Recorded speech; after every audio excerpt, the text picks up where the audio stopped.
Hey, Pardon My Take listeners, you can find every episode on Apple Podcasts and Spotify. Prime members can listen ad-free on Amazon Music. On today's Pardon My Take, Week 9 recap, Monday PMT, nothing better in the fall. We have Deion Sanders on for 10-15 minutes. Actually, some good stuff on letdown spots as a player. Also, we're the best recruiters of all time. We're going to recap every single game. We're going to do fastest 2 minutes. We're going to do Football Guy of the Week. We're going to do Who's Back of the Week. An awesome show for you. They're always awesome on Mondays in the fall. Coming to you in a second. And we are brought to you, as always, by our friends from the Cash App. We're in the Cash App studio right now. Go download it. Use code Barstool. You get $10 for free, $10 to the ASPCA. The Cash App is the best app in the world. It links directly to your bank account. It's super, super easy to use. And you can do everything with it. You can send money to friends, family. You can buy stocks. You can do everything with the Cash App. No need to be using any of the other apps. I actually saw a little thing online. I'm not going to talk about competitors, whatnot, but the Cash App is like head and shoulders above everyone else. That's what I saw, and a lot of people use it. And a ton of people use it, actually. It's really cool. I think it's also a very soothing color of green. Yes. When you send or receive, which and I you can't get the see notifications anymore with my phone. It's one of those notifications that you get, and it gives you a hit of dopamine. You're like, that is a good color green that appeared on my phone. Cash App, Cash App, Cash App, Cash App. Go download the Cash App from the App Store, Google Play Store today, and get involved with our friends from the Cash App. Okay, let's go.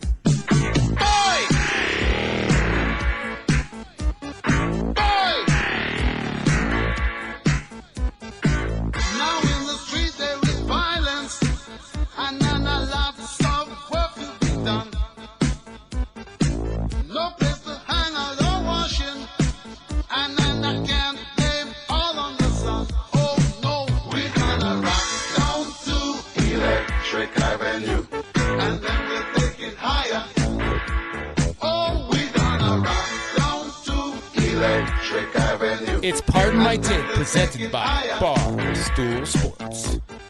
Welcome to Pardon My Take, presented by the Cash App. Go download it right now. Use code Barstool. You get $10 for free, $10 to the ASPCA. Today is Monday, November 9th, and it's Week 9. Presented by Whoop. Whoop, whoop, whoop, whoop. Whoop, whoop. Get that heart rate up. 69. We start in Indianapolis, where both teams were strapped head to toe in athletic apparel in the Battle of Art Models. Chuck Evil Knievel Clark jumped over that Snake Rivers on his way to the end zone. In a touching tribute to Nick Suzanne Boyle, the Ravens offense was downright ugly, but got the job done. Jacoby was brought in for a first-half buzzer beater, but the Colts fell short in this game, and Phil Rivers' car ride home will be the second van full of tears this weekend. Talking about Jones, boom. Ravens 24, Colts 10. To New York City, where Daniel Jones Survivor left his marky mark all over the field as Joe Judge Amy Comey Barrett had his outdoor Washington ceremony attended by several fans, which led to many Washington insiders coughing the ball up with a whoop and a whoop and a whoop and a whoop and fumble, and the New York Football Giants recover. And a touching tribute to my dear close friend Alex Trebek Smith's career is no longer in jeopardy, but today's performance was trivial. Wayne Handful of Gallmans was snacking throughout the course of the day, and Alfred Philip Morris inhaled deeply and brought all the smoke. The New York Football Giants 23, the Washington Football Team 20. Out west to Nash Vegas, where Matt Nagy led his putrid offense into a battle against the Titans. A.J. Brown should be called B.J. Brown with the way he blew past the Bears secondary, and Derrick Henry played like a married woman because he refused to go down all game long. Bears fans at the polling stations are leaving their ballots Ryan, null and void for 4 more years of Matt Nagy. Titans 24, Bears 17. What? It wasn't that close, Teej. In Kansas City, Andy Tara Reid took the top off his playbook and let it all hang out. Tyreek One Tree Hill brought all the drama. And Teddy's Nuts Bridgewater put a couple balls in the chin zone. Meanwhile, in West Kansas City, born and raised, chilling out with Pat Enchelak and Matt Rule, and got the Carolina Panthers looking like a fool, representing Chief Kingdom. Yeah, I'm a pretty good player, going to sit on my throne, the Fresh Prince of Bel-Air. Kansas City 33, the Carolina Panthers 31. In Jacksonville, where Jake Gluten-Free was avoiding defenders like they were carbs, and James Duncan Robinson has gone from small school to stardom, but Vern Troy Hargraves made the Jaguars offense look small with a third-quarter interception. Katy Perry would be proud with the Jaguars roaring back and the way Houston left Chark open. But the Texans' playoffs hope aren't yet, but their will is fuller. The Texans take down the Jaguars 27-25. I can't read. Duval. I can't read. Up to Minnesota, where Kirk Nowitzki Cousins was firing from long distance for 13 completions for 200 yards. But the story of the day was Dalvin Captain Cook, who ran through the Lions like a high-caliber bullet through a rifle owned by a Midwestern dentist. R.I.P. to my good friend Cecil. Chase Daniel and the Lions Den couldn't be saved by their Buddha-shaped god Matt Patricia after getting trapped inside an arena with a superior opponent. And meanwhile, Alexander James Madison had a silver tongue and licked those pussycats. Perv Smith was creeping behind the Lions defense and looking under their skirts for 2 scores. The Vikings 34, the Detroit Lions 20. Down to Hotlanta, where Matt Joan O'Ryan came directly from his press conference at the Four Seasons Landscaping to mow down the Broncos defense. Jerry Springer, Judge Judy, remained the king of daytime TV with 125 yards and a score. After Drew Lock tried to tough pass, Lloyd Cushenberry, which is not a strain of Colorado weed, still coughed up the ball to end the game. Not a drug guy, boom. Cushenberry, that's his name.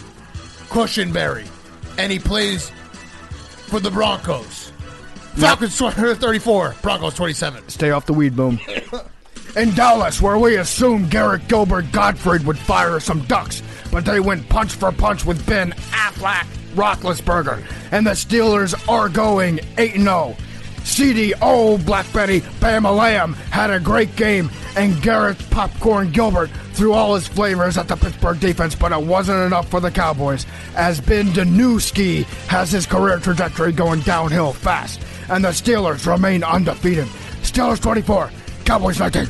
In the desert, Mike Gesricki Martin was living Tua Tago La Vida Loca as the Dolphins banged out another impressive win. Many people are asking what Spliff Kingsbury was smoking, going for a game-tying field goal late in the fourth as David Zane Gonzalez made the Cardinals' winning percentage disappear. Shaq Lawson and the Dolphins are saying, "Can you dig it?" as the Dolphins are now 5-3. Winning 34-31.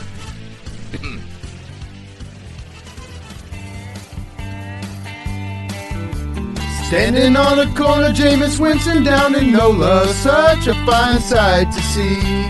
It's the Succaneers, my lord, giving up every score. Are they better off without AB? Come on, Tommy, you stink like salami. The red flags are at half-mast, you fucking commie. And there it is. The game's actually still going on. By the way, we have a Fastest 2 Minutes sponsor now. Whoop! Whoop! Love whoop. Whoop! The Fastest 2 Minutes in sports presented by Whoop, the fitness membership service that provides 24/7 personalized insights that makes it the perfect tool to help you train you whatever you have going on in your life. We recorded this segment with the Whoop on, the Whoop Live feature in the app, so check out our Instagram to see one of the many Whoops and what it gives members, the features to help them better understand their body. We wear our Whoops all the time. It's awesome. If you don't have a Whoop, check it out with code TAKE. Get 15% off. Go to Whoop, WHOOP.com. Enter code TAKE at checkout to save 15% off. Sleep better, recover faster, train smarter with Whoop. It's helped me get this bod going. That's what the Whoop did. They should do. They should partner up with Whoop Whoop. Pull over that ass too fat. Yeah. If you want to slim down, strap on a Whoop. This was the most serendipitous advertiser we've ever had, doing this segment for 5 years now, Whoop, and then being like, there's a product named Whoop and we would like to sponsor it. Okay, done deal. And PFT has his heart rate. My phone's broken, so we'll get to who's back of the week with my phone, but it's broken. But PFT's heart rate was recorded with the Whoop, and it has awesome stuff. So go check it out. Whoop.com. Enter code TAKE at checkout for 15% off. Okay, week 9. So Sunday Night Football is actually still going on. We're recording this in the fourth quarter because it is an atrocious game, which we can pretty much recap right now. The Bucs have laid an all-time stinker. Tom Brady, 3 interceptions at the time of this taping, and the Saints looked awesome, and Michael Thomas back. I don't even know. Okay, so this is like old coach speech. Is it better that the Bucs lost so bad that they can just throw this one out? You throw the tape out. Yeah, you don't even review it. Yeah, you just say move on. Bruce Arians is not going to take this game seriously. Like he is going to hit the delete button on it, I think. But they stink. It was an ass kick. They stink so bad. We might get Jameis. He might play for the Saints. Taysom right now. It's totally Taysom right now. Which I actually started in my 2 QB league. Not to brag, no one cares about my fantasy team. No, we don't. But I had a little problem. Injury problem. I'm actually concerned about Bruce because Bruce, his only hope is to go ahead and pretend that this game never happened. Hopefully he was just blackout drunk for the entire thing. He doesn't remember. Because this could kill him. Watching this tape could actually kill Bruce Arians. I am also concerned just with his sideline appearance in general, not only the double glasses and the shield, but it appears that Bruce Arians has a bomb strapped to his chest. Yes. At all times on the sideline. It's like flak jacket, yeah. It's like speed, except it blows him up if his BAC drops below a .08. Or if he doesn't throw it deep with a pass rush that was killing Tom Brady tonight. Yeah, every absolutely. other play. He was getting destroyed. And it was as bad as it looks. Like, this wasn't, sometimes you can be like, oh, well, shit just went weird. And no, the Bucs laid an absolute egg because you could say obviously the turnovers were bad, but they started the game, I think, like 3 consecutive 3-and-outs. Mm-hmm. And I think the Saints even fumbled on the 1-yard line, like in the middle of that like first quarter. So they could have even put more on them. Mm-hmm. But this is... You go into this game thinking this is like going to be the game that the Bucs establish themselves as a true contender for the Super Bowl, and you walk out of it being like, what did we just watch? Yeah. I had some questions about him after Monday night, but I resolved those in my own head just by saying the words trap game. Yeah. That Monday night was a trap game and an aberration, and you can throw it out. Clearly not. Yeah, clearly not. There's some questions. So it's also very good for me that they got their ass kicked by this much because I bet on the Bucs. I had a great day. I lost 1 bet, well, 2 if you count the Chargers, which I'm not counting. That was a win. Mm-hmm. So I lost 1 game, and then I made my biggest bet of the day because I thought I was so smart on the Buccaneers. Yep. The fact that they got their asses kicked so soundly and so early humbles you. It humbles me, and you know what else it does? It prevents me from doubling my units next week. Yes. Because I'm back down to earth. Throw out the tape. I don't think that I'm as good as I thought that I was 2 hours ago. That's actually very, very important. You have to do that. They're now just zooming in on Taysom Hill's arm because he's got a bunch of... Taysom Hill is just a warrior. They just did his highlight package where he's covering punts. He's running the ball. He's throwing the ball. He's got a raspberry on his arm that looks like something that I would cry about. Mm-hmm. And that's just football. That is just football. Now, this is beautiful. Drew Brees coming back in the game to throw a touchdown. There we go. There we go. Keep the stats going. We haven't seen stat padding like that since Peyton Manning. Remember when he made sure that Brock Osweiler couldn't go into the game? Yeah. Oh my God. Tom Brady wasn't even watching. Tom Brady on the sideline staring down at the tablet, looked up like, oh, what? Did he throw another touchdown? Huh. Yeah, that's Sean Payton giving a big fuck you to Tom Brady right there. Oh, my God. They should have something where they pass back and forth between the two of them depending on who has the most touchdown passes. Yes. And by how much. I want to see like a little, I don't know, maybe like one of those Walter Payton-style patches that you can put on the jersey. I just disconnected. Yep, I'm back. We're back. Yes, I like that. Passing it back and forth because it's going to keep going on. But this was a big one for Drew Brees. I think, what did he end up with? He had 3 or 4 touchdowns. 4 touchdowns. Yeah, 4 touchdowns in the wind tonight. Yes. The wind was a big discussion point beforehand. The Saints looked incredible. The Saints looked like a team that is starting to figure some things out. And Drew Brees, on the wash scale, not washed because Michael Thomas is back and he looked great tonight. Congrats to the Saints because you definitely established yourself. And we'll start with the Seahawks-Bills game. But this week 9, like, the biggest takeaway I have is the NFC is wide open. There's a lot of fool's gold in the NFC, Big Cat. Wide open, because you have the Saints and the Bucs who played tonight, and the Saints looked incredible. Obviously, the Packers beat the hurt 49ers on Thursday night, but they lost to the Vikings last week. And then you have the Seahawks going to Buffalo, and the Bills. Let's start with the Bills, because I want to give the Bills full credit for this game, because they had a great game plan. They knew that, like, you could actually see it. They basically were like, the Seahawks cannot stop a single pass, so we're not even going to run. We're just going to pass it. Josh Allen was 31 for 38, 415 yards, 3 touchdowns and a rushing touchdown. And guess what? Saying he outplayed Russell Wilson is actually like understating it. Mm-hmm. He kicked the shit out of Russell Wilson, even though quarterbacks don't play against each other. But if you're saying like dueling, MVP candidate Russell Wilson versus Josh Allen was significantly better all day. Here's a stat I'm making up right now, but I think that it's correct. This was the biggest height differential in terms of two quarterbacks starting against each other. Unless have the Bills played the Cardinals this year? I don't think so. I don't think that they have. So this was the biggest stat differential, and Josh Allen was head and shoulders above Russell Wilson today. Just fucking throwing the ball. He wasn't even like throwing the standard Josh Allen bombs where he just cocked back and let it rip like 50 yards in the air. He was like, you know what he was doing? He was dissecting the Seahawks pass defense this week. Just like a surgeon back there. It was awesome to watch. What did you say? Oh, they play next week? Okay, perfect. So for the next 7 days, it was a warm-up. This is the biggest height differential between two starting quarterbacks. But this was, the Bills. Like we said on Friday that if the Bills want to be considered for real, this is a game they have to win, and they won it, and they won it convincingly. Mm-hmm. It was a convincing, resounding victory. They had Russell Wilson playing poorly. Their offense was absolutely humming. Terrible call by me trying to jump ahead of the curve here with saying the Seahawks defense might get better, because it somehow got worse. Mm-hmm. They have given up 300-plus yards to 6 quarterbacks this year. 6 quarterbacks in 8 games. Yep. That's insane. Here's a crazy stat. I could not believe this when I read it.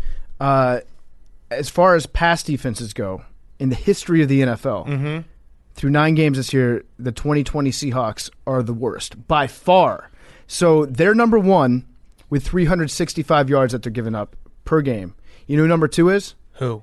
It's actually this year's Falcons. And this year's Falcons, they suck. They're the second worst defense they really suck. In the history of the NFL. They're only giving up 311 yards per game. Okay, so the Seahawks are 50 yards worse per game than the second worst team of all time against the pass. This sucks, because what I wanted to talk about next, and this kind of goes against it, but the whole, we've had the narrative, Russell Wilson's never gotten an MVP vote. And everyone's talking about it, and the media is like, can you believe this guy's never gotten an MVP vote? Even though, of course he hasn't gotten an MVP vote, because you can go back in the last 5 years and look and be like, do you think Patrick Mahomes was the MVP 2 years ago when he threw 50-plus touchdowns? Yes. Was Lamar Jackson the MVP last year when he was insane? Mm-hmm. Yes. Like, it makes sense, but whatever. That's the media narrative.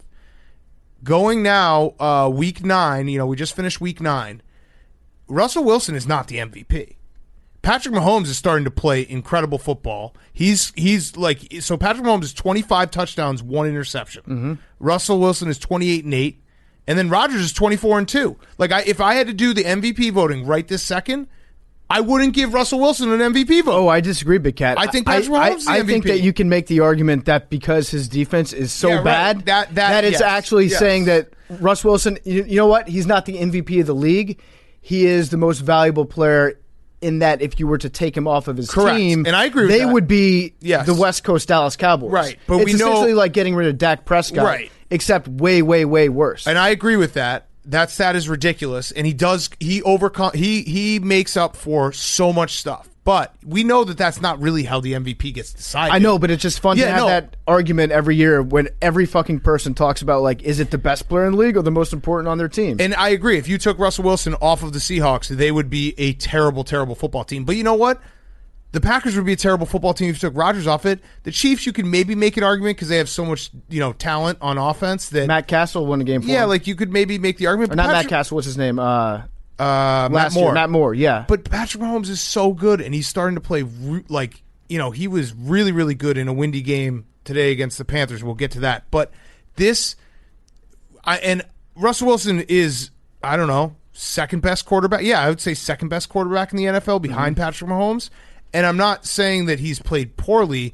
I'm just warning. I'm just like getting everyone ready that there's a world where Russell Wilson doesn't get an MVP vote again because the 2 out of the last 3 games, he has not been great. Like, he wasn't good today. And I actually think Russell Wilson is so good that he deserves the Steph Curry treatment where when he's bad, we should just be like, is he hurt? Mm-hmm. Like, is he hurt? He must be hurt. So 'cause something's wrong. He must be hurt. So right now, I think what Russ Wilson is kind of benefiting from is the fact that he started out so hot, right? And so it takes us, we have dumb brains that take about a month to catch up to reality when it comes to anything. Or let's just say it takes like 4 full NFL games for us to figure out what's actually going on and what happened 4 games ago. So like at the start of the season, everybody was thinking back to the last 4 games of last year. Right. And that's how we like had ourselves adjusted.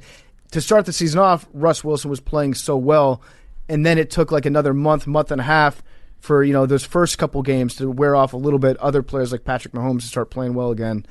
For us to be like, oh, wait a second, maybe Russell Wilson isn't by far the most dominant quarterback right now. Right, and he does get the media hype of, can you believe this guy's never gotten an MVP vote? And I actually think that it's a testament to Russell Wilson that in a weird way, like, he hasn't got an MVP vote, but if you had to pick an MVP of the last 5 years, he'd win it. You know what I mean? He's always second or third. Maybe he doesn't have the greatest statistical year in and year out, but he's incredible. He's an incredible quarterback. I'm just saying this, like, hey, Russ Wilson, this is his year. Not so fast. So because Mahomes is he's 25-1 is ridiculous. Right. So what happens now in Seattle, because Pete Carroll just got an extension? Yeah. Is he going to fire his defensive coordinator? He might have to. That'd be kind of shitty if, like, the day after the news breaks that your boss just got essentially like a lifetime deal. You can retire when you want to as a Seahawk, and he walks in and immediately fires you. I was going to say they're going to figure something out. Like, I don't. No, Big Cat, you're falling for it. I know. Fraudulent. It's the jerseys. They're fraudulent. It's the jerseys. It's Jamal Adams. It's like, I just think, oh man, if they could just play halfway decent defense, they would be the best team in the NFC. But you're right. It's probably not going to happen. And it's probably not going to get fixed. Yeah. And so they basically have to win every game in a shootout, which is awesome because that's fun football. But fuck, man.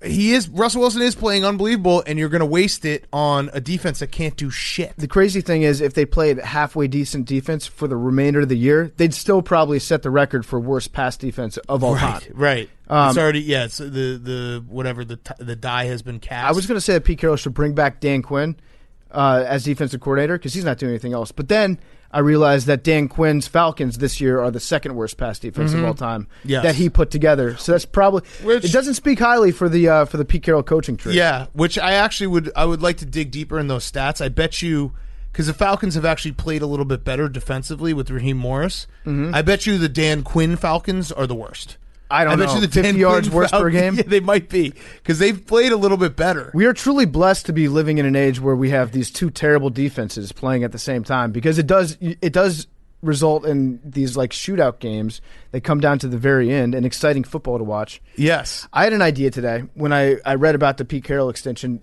Should they count coaches' salaries towards the cap? Yeah, why not? That would be fun to see. That would be if fun. You just if teams would just load up on the most talented players possible and then just say fuck it and roll whoever, just a random dude out there. Yes. Like a guy that has no experience to coach for $100,000 a year. Yeah. That'd be sick. Baseball's kind of doing it. They just pay their managers nothing and have it run through a spreadsheet. By the way, shout out Bruce Arians kicking a field goal there to make sure the shutout doesn't happen. I love when a coach does that. The shutout sucks, so make sure you get 3 up there. But yeah, this game, the Bills look great. The Bills are coming, off this, and you have to say to yourself, like, watch out, because this was a game. It was a big test game, and the Seahawks, whew. I think they're frauds. I think they are. Oh, they definitely are. They're the biggest frauds right now. Their defense just can't be trusted whatsoever. And I still think they're going to figure whatever. No, they're not going to figure it out. They're not going to figure it out. But I got to get you. You got to wear like a rubber band around your wrist whenever you start thinking that way about the Seahawks. Just snap it. I know, it's just some teams, like, you just always think the the Ravens are going to play good defense. The Seahawks are going to play good defense. The Bears will never have a quarterback. Oregon's going to play fast. There's some things that Oklahoma is going to play fast and never play defense. Yeah, the Dolphins will always suck. Right. There's just things that you get in your head, and it's just very, very hard to figure it out. They could play bad defense for the next 3 years. I'd be like, Legion of Boom, dude. Yeah. All right, next up, speaking of Ravens, Colts, Ravens 24, Colts 10. Say something nice about the Ravens. Well, they actually won a game where they were trailing at half. Lamar Jackson was 0-6 in his career when trailing at half. They had 55 yards in the first half. Looked absolutely terrible. And credit to them because that was a hard win against I don't even know what the Colts are. We can talk about them in a minute. But the Ravens deserve credit for winning a game like that where it was clear they didn't have their best game. Their defense is phenomenal, but their offense still just looks a little bit off. But to win that game, I'm getting a step closer, Ravens fans. Those are the type of games we talk about where the Ravens have to play from down. They're only down 3, but still having to play from down, having to pass the ball, and they did pass the ball a little bit in the second half. Those are the things you got to see out of the Ravens to start saying to yourself, okay, they can win in January. Well, it's also their defense. Their defense is awesome. And they were missing one of their best players. Their defense is really good, and their defense wasn't in a situation where they could just pin their ears back, which is probably my favorite football term, is we're going to pin our ears back and get after the quarterback because we know that we're going to be playing with the lead, so have to pass all the time. So their defense played well in a situation where they didn't have to expect the pass necessarily on every play for at least 3/4 of the game. I think we need to talk about Phillip Rivers' attempt at tackling. That was the highlight of the season so far. So if you missed it, Phil Rivers, there was a fumble, not Phil Rivers' fault, and it was basically he was the last line of defense. He was the last guy there. He tripped and fell, and then while on his back, he basically tried to throw his body upwards to tackle the guy who was running by. I think it was Chuck Clark or something running by him. And it was... You got to be able to tackle a guy named Chuck Clark. Maybe the greatest physical comedy that we've seen since Jameis Winston retired. He did actually look like Jameis getting warmed up. Is he? Is he? Nice. Fuck yes. Fuck yes, Jameis. If Jameis throws a pick six, I'm going to lose it. I'm going to nut. You're not going to be able to get these sweatpants off me. He's not going to. They're not going to let him throw it. They're not going to let him throw it. Yeah, it was. Phillip Rivers was the proverbial obese tortoise on his back in the hot sun, just trying to flip himself over. Here we go. Jameis time. Let's go. Jameis time. Let's go. I fucking love it. You know what? I don't blame Phillip Rivers. He's not a good tackler, never has been, which is shocking considering the amount of interceptions that he throws. But I don't blame him because he's got childbearing hips. His lower half of his body is just sperm. His legs are just filled with. It's like the consistency of tapioca pudding. He's not going to be able to flip his hips on anybody. He did like a reverse worm. Yeah, at the person, trying to tackle him with just his body, throwing his body. It was a Phil Rivers when Phil Rivers is down late and he does the throw the ball into the ground or he's kicked the ball and he yells at his offensive line. It was that manifested into a tackle of a limp body on the ground. It's the same motion except he's just on the ground. It's a reverse trying to do it. Yeah. It was so funny. So my favorite thing of the year so far. Now he did turn his head, but he's running towards the sidelines, and then he sees that the guy's going to cut inside, and his head turns, but his body keeps going. Right. And just his body pulled the ejection seat on his brain. It was it was a sniper. We're falling down. It's not worth it trying to make this tackle, Phillip. To me, that is the best thing that's happened in the NFL all year. I also think that his arm strength is obviously not great anymore. And he had a bad game. He had a tough game. Ooh, Jameis looks slim. Yeah, he does. He's very slim. Has he gone vegan? He's very, very slim. He's going to throw here. No more 3rd and 7. Jameis throwing it, and he completed it. Hell yeah, Jameis. Way to go, Jameis. Revenge game. Yeah. Phil Rivers, so not a great game. I don't know what to make of the Colts. And his arm motion, his throwing motion, I feel like has gotten even further down his waist. He is like a year away from being a straight-up submarine pitcher. I don't know what it is, but it's so bad watching it, and I don't want him to go out this way, but I feel like Phil Rivers is definitely going to be, if he tries to play another year after this year, it's going to be really bad because his body it's old. It's old, and he just can't, like, when you watch the Colts offense, he can't get the ball down the field, and there's so many missed passes. It's sad. So I don't want to see Phil go out this way. Phil, just try to get to the playoffs, because the Colts aren't bad. They're I think, like, the most mediocre or average team there is. Yeah, because they will, if they have to play anyone even a little bit better than them, they will lose, and if they have to play anyone below them, they will win. I agree with you 100% on the Colts. I have been going back and forth because I thought that the Colts were going to be awesome this year. I was a sheeple, and I thought this is my sleeper team because they got a good quarterback. Quentin Nelson in the offensive line is a beast.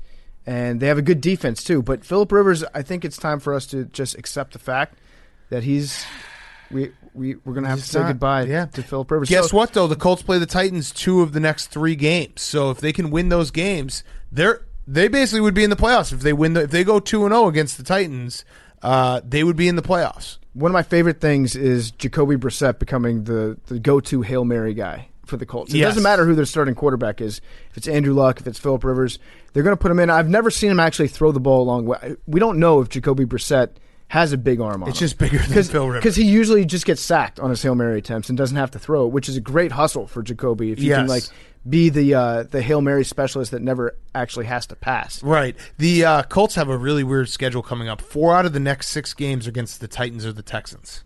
Ooh. That's kind of weird, right? They're about to eat. They go Titans, Packers, Titans, Texans, Raiders, Texans. That's a very weird schedule. Yeah, so I'm not going to write them off, and I don't think that they're definitely not bad. They won't do anything. Like, they're not. You can cross them off of doing anything remarkable. Mm-hmm. I mean, could you imagine them playing the Chiefs? No. Well, I don't know. I always get flashbacks because I feel like the Chiefs and the Colts. Yeah, they beat them as like 11-point underdogs. They play insane games against each other all the time in the playoffs and in the regular season. Yeah, that is true. All right, next up, let's do it. What a handoff by Jameis. You see that stretch? Yep. Jameis with a full extension. He's athletic. Yep. That's the eyes. Yeah. The depth perception is better now. Let's talk Titans-Bears. The Bears are a fucking disgrace on the offensive side. They're done. I don't want to. I feel so bad for this defense. I feel bad for people that have to watch them on offense. It's pathetic. It is pathetic. They had a couple stats.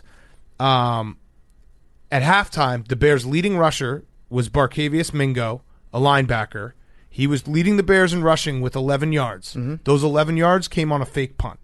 That was the Bears' leading rusher. It was a pretty cool fake punt. It was a very cool fake punt. It was basically Matt Nagy.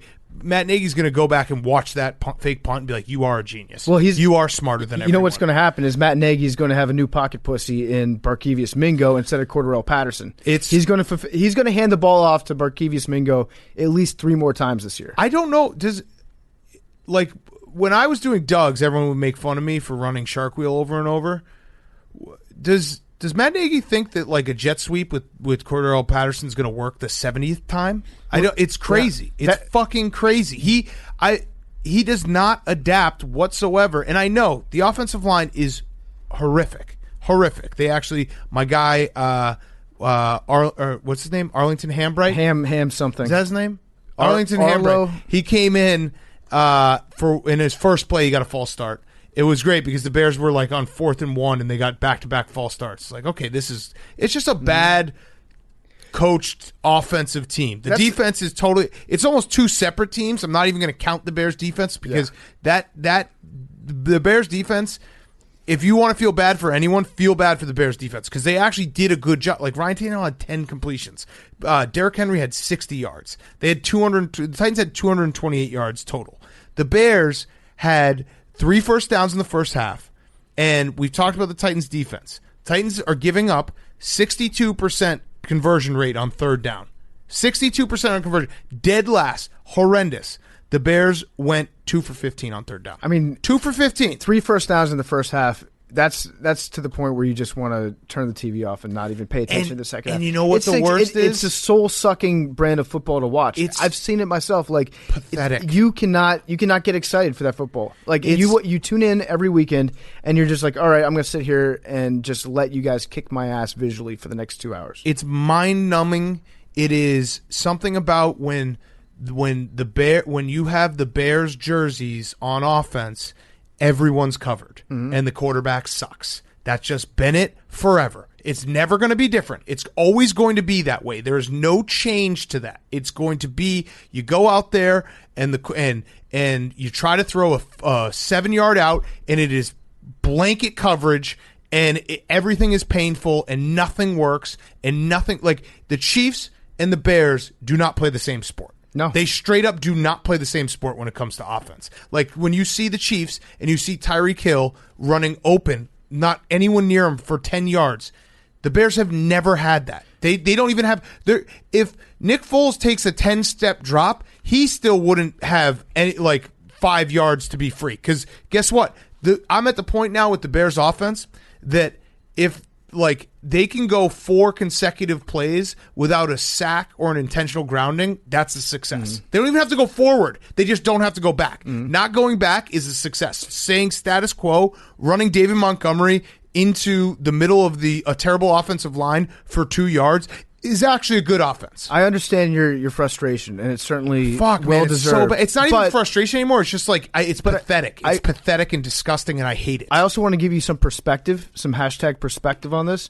The Bears handled their COVID situation much better than the Titans did. So you tell me who the real winner is here. True. Because the Titans, they had to cancel 2 games, move 2 games around. Bears, no, they're like, you know what? We'll take our ass kicking.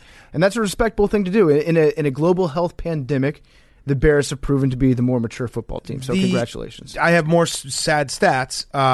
In the last 10 years, there's been 5 teams that started 5-1 and not made the playoffs. I don't think the Bears are going to make the playoffs this year. Let's be honest. They're probably going to be home underdogs to the Vikings on Monday Night Football. The Bears would be the 6th, and they also have another one in 2012. They started 7-1 and didn't make the playoffs. I'm going to give Jameis Winston. He's taking a knee right now. I'm awarding Jameis Winston with a save, with a quarterback save. There we go. So he's the closer. Yes, Mr. Sandman. That's right. I guess so. There's other songs. There's other songs, Jake. He's fire starter. One other stat Big Cat out. I have another one too, but go ahead. Mitch Trubisky 3-0 in games that he started. Yeah, so they put that up there. And look, I actually do think that Mitch Trubisky, shout out Mike Wilbon, by the way, who tweeted in the third quarter, if I were on the Bears, I'd walk into Matt Nagy's offense and demand that Mitch Trubisky be in the game. Mitch Trubisky was injured today, Mike. Yeah, he couldn't went out to Los Angeles, right? He saw a specialist. He could not play. So I think Mitch Trubisky would be better with this offensive line than Nick Foles. But that stat that's going around is very funny to me because the third win was the Falcons game that Nick Foles got all the stats and he got the win. But he started, right? Mitch did start. Okay, so he set the tone. Mitch also did start against really bad defenses. Yeah. He started against the Lions. I don't even know who he played in the second. Oh, the Giants, the Lions, and the Falcons. And I'm just giving stats. No, I know. I saw that graphic going around, and I do agree that Mitch Trubisky would be a better option right now than Nick Foles because the offensive line is so bad. You need someone who's mobile. But man, does this fucking team suck. And I'm so sick of Matt Nagy. I'm so sick of the visor. I'm so sick of his fucking bald-ass head. I'm sick of Ryan Pace not being able to figure out an offensive line. I'm sick of all of it. And guess what? They're probably going to keep their jobs. And then they're going to draft a quarterback, and then they're going to get 3 more years to build that quarterback. And that quarterback's going to suck because he's got a fucking Chicago Bears jersey on, and that means he's destined to be the worst quarterback in the world. All right, go off, King. Also, Matt Nagy, can I just read to you real quick? In the 9 third quarters this year, he has had 7 total points. Okay, so not a big adjustment, guy. 7 total points. That is 8 goose eggs, and 1 game he had a touchdown. Now, is there something to consider about the fact that Nick Foles does better the less prepared that he is? Overall, whether he comes in as a backup, whether he comes in for the second half of a season or in the playoffs, the more that he learns the playbook, the worse that he gets. Typically, Nick Foles is a guy, you put him out there, you let him rip. You put him out there in the worst conditions possible in terms of not really knowing what to do, and he just naturally will find the right. He's an instinctual guy, right? He's not a cerebral guy. He's not thinking things through, solving math equations back there. He's just you put him in the forest with a spear, and guess what? He's going to be able to start a fire that night. He'll build a hut. He'll cook some dinner. He'll track down a buffalo and kill it. But if you give him the chance chance to design a city, he's going to have like the sewers running into the power plant, and the whole thing's going to blow up within a week. Yes. Yeah. No, you're right. I just hate this fucking. I hate watching this team play offense. What is up with Matt Nagy? The fact, like Matt Nagy, when he got this job with the Bears, he knew he was a fraud. He's like, this is Eric Bieniemy's offense. I'm getting a shitload of credit for. I better not say anything and just take the paycheck. He's just, it's maddening. I think they're going to keep him. We're going to talk to Deion about this, but I think Matt Nagy has lost the locker room. No, he hasn't. No, I think he has, because whenever you have a situation where it's like one side of the ball is so much better than the other, the defense is just like sitting in the locker room. Like, oh no, the defense hates the offense. What are these clowns doing right now? Yes, no, absolutely. I still think they need to lose a couple more times for it to fully fall apart, because 5-4 is still 5-4, and if they win on Monday night, it's like, oh, we're 6-4, we still got a shot. But man, do they suck. And credit to Titans fans. That Ryan Tannehill pass to A.J. Brown was a fucking dime. Yeah, well, an absolute dime. I'm going to start respecting the Titans receivers. I think that they don't get as much credit as they should, because they're all kind of built like tight ends. I feel like every time that I've seen a Tennessee wide receiver in the last 10, not 12 A.J. Brown, years, but yeah. A.J. Brown's a monster. He's pretty big, isn't he? No, he's short. How tall is? You're thinking Corey Davis? Yeah, you're thinking Corey. A.J. Brown's 6 feet. A.J. Brown's 6 feet. Yeah. You're thinking of Corey Davis. Right. Corey Davis is very big. I am thinking of Corey. He's the guy from CMU, Western right? Michigan. Western Michigan. Row the boat. But I do need to respect the Tennessee Titans wide receivers more. Yeah, they're very good. No, they are. Yeah, I don't know. The whole fucking thing. I don't like watching. I just don't like watching the Bears play football. And unfortunately, that's their job, to play football. Like, I would actually enjoy watching the Bears play tennis, or watching the Bears, I don't know, bowl. I'm sure they were good at all that stuff, but playing football, they're just not that good at. And they're 5-4. Wait, no, so A.J. Brown is 6 feet tall, but he's 225. Yeah, but he's short. So he's more like 5'11". He's a big boy. Yeah, he's not a tight end though. But yeah, you're thinking of Corey Davis. So yeah, that's it. And I'm sure by the time that I say all of this, I'm as down as I could possibly be, because I just keep watching this terrible offense play football every fucking week. By Monday night against the Vikings, I'm going to be like, the Bears are going to win. They're going to be 6-4. This is going to be Well, it's Kirk sick. Cousins in primetime. This is a get-right game for the Bears. If you can't beat Kirk Cousins in a Monday night football game, then yeah, it's time to... have you pressed the panic button, Big Cat? Matt Nagy just fucking... No, I mean, there's no panic button. It's just they're a bad offensive football team. And I keep saying that's qualifier offensive football team, because that's the thing that kills me the most. If they were the 15th ranked offense, they would be a legitimate contender in the NFC. No joke. If they were a 15th ranked offense. But if they were that good on offense, you think the defense would get worse? Because there's like an element of like... No, they'd get better. No, because but you know what I'm start saying, to right? When you've got a really good defense and a super shitty offense, then the defense is like, we have to win this game. No, because I think the defense is teetering on that level of like, this is pointless. So I think the defense would get better if they were like, hey, we could maybe take a few more risks and, you know, play with that like edge. They had it a couple times. The Bucs game, I want to say... They were playing with some edge. The whole thing sucks. All right. Oh, shit. Jameis just ate a W on TV. Yes, he did. He just ate a fucking W behind Drew Brees. I love him. I love Jameis. I love him. We want more Jameis, We please. do. We need more Jameis. All right. Panthers, Chiefs. Joe Brady should be the next coach of the Bears, please. Yeah, he was my sleeper. Remember when we were talking about who the next head coaches are going to be? He's a guy that's going to wow somebody in an interview and be like, I know this guy doesn't have the experience, but look at the track record where he's been. He's an offensive genius. I mean, he has the Panthers playing competitive football, and they do not have a great roster. And I love Matt Rule's like chutzpah today. He went for it on 4th and 1 on like the 10-yard line. I don't think you can say that about a Baylor coach. Why? Chutzpah? Yeah. His nuts. His nuts. Yeah. He went for it on 4th and 1 on like the 10-yard line in the first quarter, because he was like, fuck it, we're playing the Chiefs. Need a touchdown. Can't have a field goal. Gets a touchdown. He does the fake punt, which was an awesome play. Like, the Teddy Bridgewater and the Panthers play competitive football. They don't give up. And I was impressed, because there's no like moral victory or losses in this league, but fuck, the Panthers try. They really do. They try really, really hard, and that's worth something. And Joe Brady does a great job game planning. And Teddy Bridgewater launching himself into space. That was the best on that 4th and 14 was awesome. That was the best. That was like the old was it Sage Rosenfels when he went down? He was playing against the Colts when he was on the Texans. Yep. And he got helicoptered and dropped the ball. That was what he was trying to do. Teddy just like jumped over everyone. And Teddy's finally reached the point where when he gets hit, I'm not holding my breath anymore. Yes. I'm just like, this is awesome. I love watching Teddy Bridgewater play. Yes. Shout out to Andy Reid for figuring out that you can put a quarterback in motion in the backfield. Yep. And then everybody lost their mind by it. That's one of those things it's so simple that you're like, why hasn't anybody else done that? Maybe it's because they don't have Patrick Mahomes or Andy Reid's brain. But it seems like something that somebody would have figured out before now. Yeah. And it was probably, at the end of the day, unnecessary. You didn't have to put him in motion to run that play, but it looked a whole lot cooler because they did. Yes, and Patrick Mahomes, 100 touchdown, so 100 career touchdowns, 40 games, fastest to do it. I don't know why they don't count postseason, because it's just weird to say 100 touchdowns. It's like, wait, he's had way more than that, right? Because then you have players that don't get to play in the postseason. But I say count them. Yeah, I count say it. that's if you're Count good that enough shit. to get to the postseason. Count that worth shit. something. But he's starting, and this is why the Chiefs are so scary. They couldn't run the ball today. They had 30 yards, and then they're like, all right, we'll have 446 yards passing. Yeah. And like you go back a couple weeks when they played in that sloppy game. I don't even remember who was against the Bills. And like, yeah, let's just have 250 yards running. Mm-hmm. They can do everything. They can literally do everything. I don't know. Like, yes, this game was close. Yes, they probably should have beaten them by more.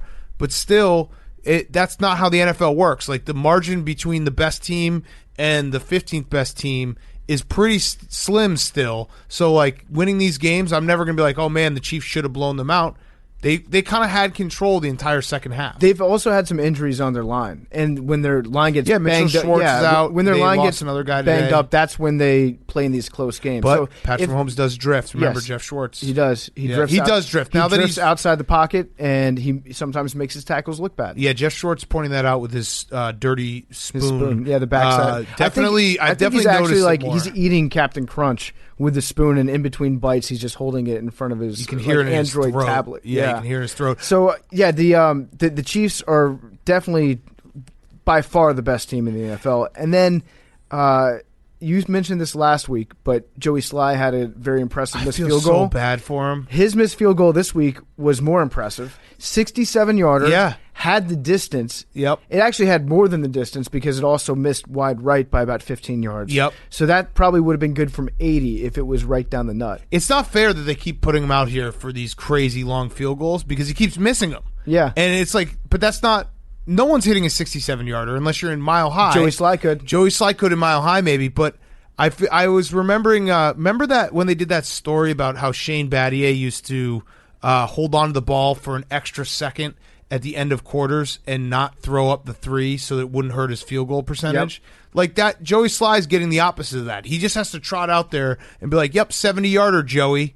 Yeah. Oh, your field goal percentage is now down. Right, it fucks with that, but it also, there's no rush like going out there and trying a 67-yarder. I would assume. It's the like, best. I always like doing that at the end of games. Like, remember at the end of the first half in that Oakland game Yeah, like Janikowski. 10 years ago? Yeah. They had him try a 76-yard field goal. It's awesome. And he took a two-step approach, and it landed like 13 yards short in the end, or right in front of the end zone. Could you imagine if there ever is a kicker who has like 70 in his back pocket? Janikowski did. No, but like consistent 70, like to the point where a team actually feels like they're in field goal range at the 50-yard line. That would be an incredible weapon. I think that there are multiple kickers in the NFL that are good from 65. Like, okay, Tucker, obviously. I don't know if Tucker has Yes. that. Oh, yes. No, I'm talking about like, but that's still No, But there's a 65, he's not going to hit 9 out of 10 There's times. a difference between not being able to do it and coaches that are too conservative to try to do it. But I don't think you can Because- hit it that percentage. Because you have to basically hit it at a 9 out of 10 to have it be worth the field flipping. Oh, like 90%? Yeah. Yeah, from 65. That's what I'm saying. Obviously I'm not. saying if there do you like that's what I'm saying. If there were ever a kicker who had 9 out of 10 from 65 in their back pocket, what that would do. Like that doesn't the steroids exist right market now. would be through the roof at that point. That But doesn't exist. I think that a 60-yarder now is like what a 50-yarder was Yes. back in 1999. Absolutely. So, like, kickers are getting way, way better, and I think it takes coaches a good 10, 15 years to catch up to that fact because they learn from old coaches who are still stuck in their old mindsets. Well, and if So, you like, miss it, you look like an idiot because you flip the field You right look like there. an idiot. I think that Justin Tucker would probably be like 60% from 60 yards. Can you look it up? Can you look up 60 plus Justin yards? Tucker 60+ in his career? That's why actually Zane Gonzalez, which we'll get to with the Cardinals, like it was shocking that he was short on 49. The smart thing was Fucking Zane. Joey Sly, he's jacked as shit. He's got huge arms. Oh, yeah. So that it just kind of implies to the coach, it strongly suggests, hey, this kicker's strong enough to make a long field goal because He's a beast. he sees the biceps on old Joey Sly. Yes. So that's the trick. If you're a kicker that wants to attempt 60+ yard field goals, just stop doing squats and just do curls. Yeah. All right, so speaking of strong, PFT, do you know what maybe the strongest truck is? The strongest truck on the market? Just if you had to guess off the top of your head. I don't have the ad pulled up in front of me. I really don't. I'll pull it up in a second, but I'm going to guess it's the Chevy Silverado. You're right. Just because I've been a truck guy in my past. I've sold trucks in my past. I've driven trucks in my past. And by far the best truck that I've ever driven or sold was a Chevy Silverado, except I didn't get a chance to actually sell one because nobody would turn them in. We never got them in on trade because they are very long-lasting trucks. No one ever wants to get rid of them. I love Chevy Silverados. They're sweet, man. They're some strong-ass trucks. The strongest, most advanced Silverado ever. It just came out. The Silverado is strong, it's advanced, it's dependable, and it's hard-working. The Silverado is dependable just like the people that drive them. The design is big, bold, and commanding. It's a truck that turns heads. That's pretty sweet. It's just driving down the street in an awesome truck, blasting some good tunes out, and people look at you, and they look your truck up and down like they want to climb in the back, if you know what I'm saying. Mm-hmm. Joe Diffie said it best, nothing like a pickup man, and Chevy is our partner. They've got grit and determination. Anything's possible. Silverado is a partner in that. They are the fullback of trucks. I can say that for certain about Chevy Silverado. You can use them to tailgate. You can haul things around, get a big screen TV. You can put a couch in there, tailgate equipment. Nothing like going to a tailgate with your truck. Picking people up, that's actually one of the most alpha power moves that you can ever make in your life is when you're talking about who's going to go to the tailgate this weekend, how are we getting there? You'd be like, why don't you guys just get in my truck? We'll put all the stuff in the back, and then you're in charge of that tailgate situation. You feel great. They're great for road trips, good for helping out a friend or a family member who's trying to move. Moving day is a cinch, and you can take them off-roading too. Chevy Silverados are amazing. We love Chevy. They're our first truck partner of Part of My Take. Hopefully the only truck partner that we ever have, because I don't know if I'm going to be able to read an ad for a different truck that I might not believe in as much as I truly believe in Chevy Silverados. We love Chevy Silverados. You will too. Go check them out. Go test drive one. I guarantee you sit in a Chevy Silverado, you take a test drive, you're going to be taking that puppy home. Shout out the Saints official Twitter account, by the way, for tweeting out Jameis Winston, Tampa, Florida. Yeah, I saw that there was a video that went along with that, but let's see what the video was. Yeah, and the E to W was electric. So, by the way, there's only been 22 total field goals in NFL history over 60. He has one of them. I don't know how many he's missed, but okay, I don't think he's missed more than he's probably like 50. I wonder what he would do. Like if you put him out there and he's 65 game action, what he would hit percentage. In practice, I bet you he hits 9 out of 10. Yeah, from 65 yards. But with a pass rush and a snap, career 50+, he's 41 of 58. So that's not. So that's not 9 out of 10. No, it's not. That's 8 out of 10. He would not be 9 out of 10 in a game situation. We're bad at math. 41 of 58. 41 of 58, 4 out of 6. That's about 67%. I was going to say it's about 66.66. 71. Repeating. I like to do these thought starters in my brain though. Like, what if a guy could hit a 65-yarder like guaranteed? What if a pitcher could throw 110 miles an hour? Yeah. Like, what if Steph Curry? Like, what if there's an NBA player who legitimately could hit 40% from half court? I would make a lot of money betting on that person. Yeah, I mean, these are fun things, like to stretch as far as you can go. What if a human being could run the 100-yard dash in 5 seconds? Whoa. That'd be really fast. That would be fucking really fast. DK Metcalf might be able to. No. All right, Lions, Vikings. I just feel bad for Matt Stafford at this point. He had the COVID list all week, played, got a concussion, just sucks. And the Vikings are starting to play well. The Vikings are playing well. Like Dalvin Cook should be he will be the response to everyone being like, don't pay running backs. everyone will now start saying, but Dalvin Cook. Because he does make that much of a difference for the Vikings. Yeah. And I still believe don't pay running backs like top dollar. Will probably fuck up your roster. But if you have Kirk Cousins and you know you can't trust Kirk Cousins, maybe you should pay Dalvin Cook because he's that good. I mean, this is exactly what happens every single time with running back. We know not to pay running backs, right? But there's always one or two in the NFL that you're like game changer. Game changer. You got to pay. You got to pay that guy. That's really what it is. He's a playmaker. Just only pay Christian McCaffrey, Dalvin Cook. So like Ezekiel Elliott was that guy a couple years ago, and you're like the offense runs through Ezekiel Elliott, and as far as he goes, that's as far as Dak will go. Turns out that's not true, right? But we thought that it was, and before that it was like Todd Gurley. And then turns out that wasn't true. Right. We're so dumb. It happens to us literally every single year. And Dalvin Cook is right for now this moment in time. For this moment in time, yes, he is worth what you would be paying Ezekiel Elliott. Right. Then the question becomes, once you pay him and he gets a couple more years under him, he's got some injury concerns.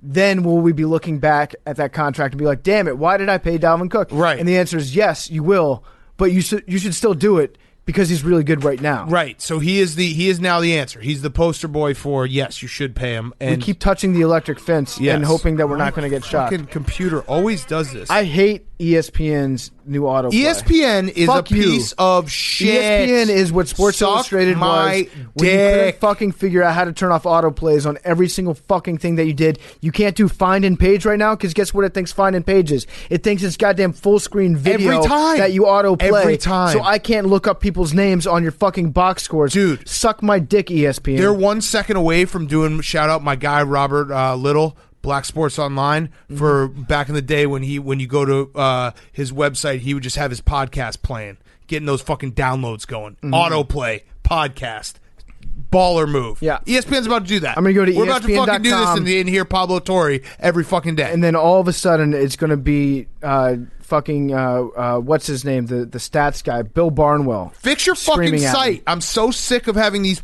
And they somehow beat like my computer. My computer, I'll hit mute and then it will override the mute. Being like, no, you really wanted to listen to this. I also like how I'm so dumb. I was just like, who's the stats guy? You know, the guy that talks about numbers all the time? Stats guy. The guy that's into numbers.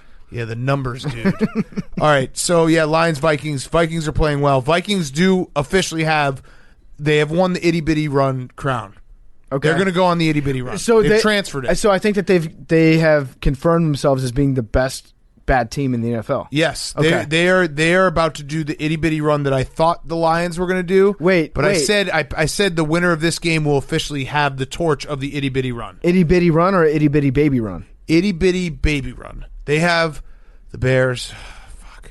I think you're going to beat the Vikings next. But then week. remember, they have the Cowboys, the Panthers, and the Jaguars all at home. Right. So this is itty bitty baby run for the Vikings. They're getting 2 itty bitty baby runs split up by the Bears. Yeah, maybe. But they're playing good football. They really are, and it's credit to Mike Zimmer. Like this is like there's certain coaches that even when things go bad, they'll get them back to an even level. You know what I mean? Mm-hmm.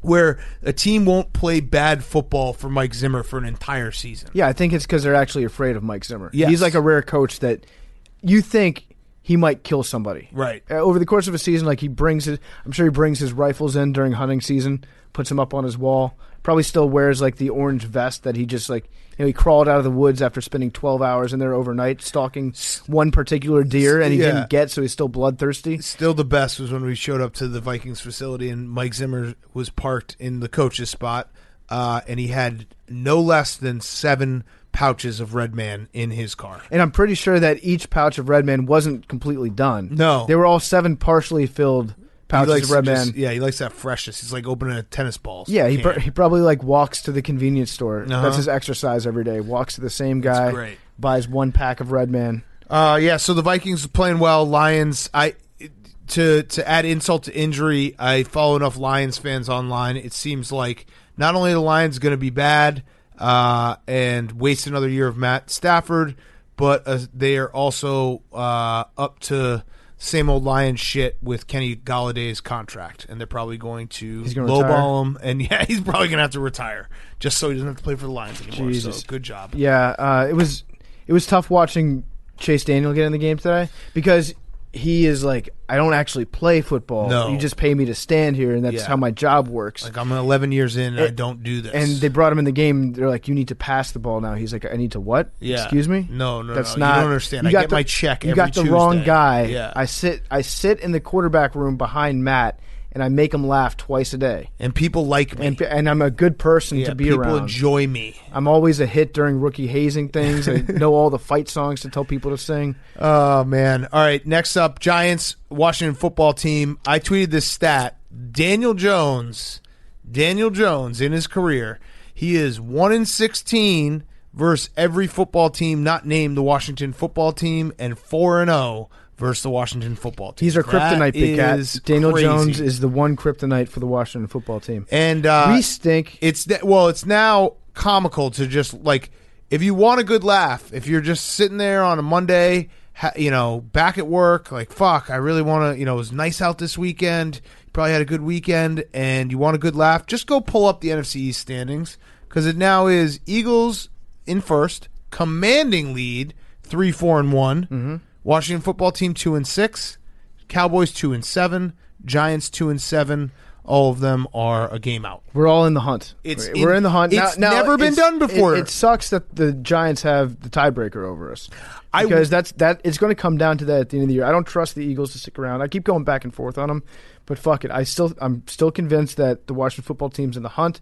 Having Alex Smith come out in the game to replace Kyle Allen, who dislocated his foot, who ruined his leg on that same spot on the field where Alex Smith suffered his injury. Shout out Siciliano, by the way, for just not giving a warning and being like, "Hey, let's go, really? let's go." Oh yeah, he was like, wow. He's like, now we go to Washington where Kyle Allen gets sacked, and then we just see his fucking leg mangled. Guess what happened if you were watching Scott Hansen? Because I was actually I said to Leroy when this happened. Recurring guest. No, Jake, Stop. just listen. Shut up, This Jake. is a brilliant test case scenario, because I even said to Leroy what a pro Scott Hansen was when this happened. Kyle Allen breaks his ankle.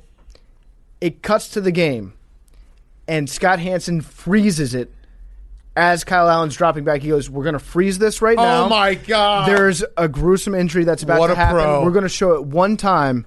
If you want to look away, now would be a good time to look away from your television. If you're squeamish. If you're a squeamish person. He gave you a good 5 seconds to opt out of seeing Kyle Allen's ankle get dislocated and wrapped around his shin.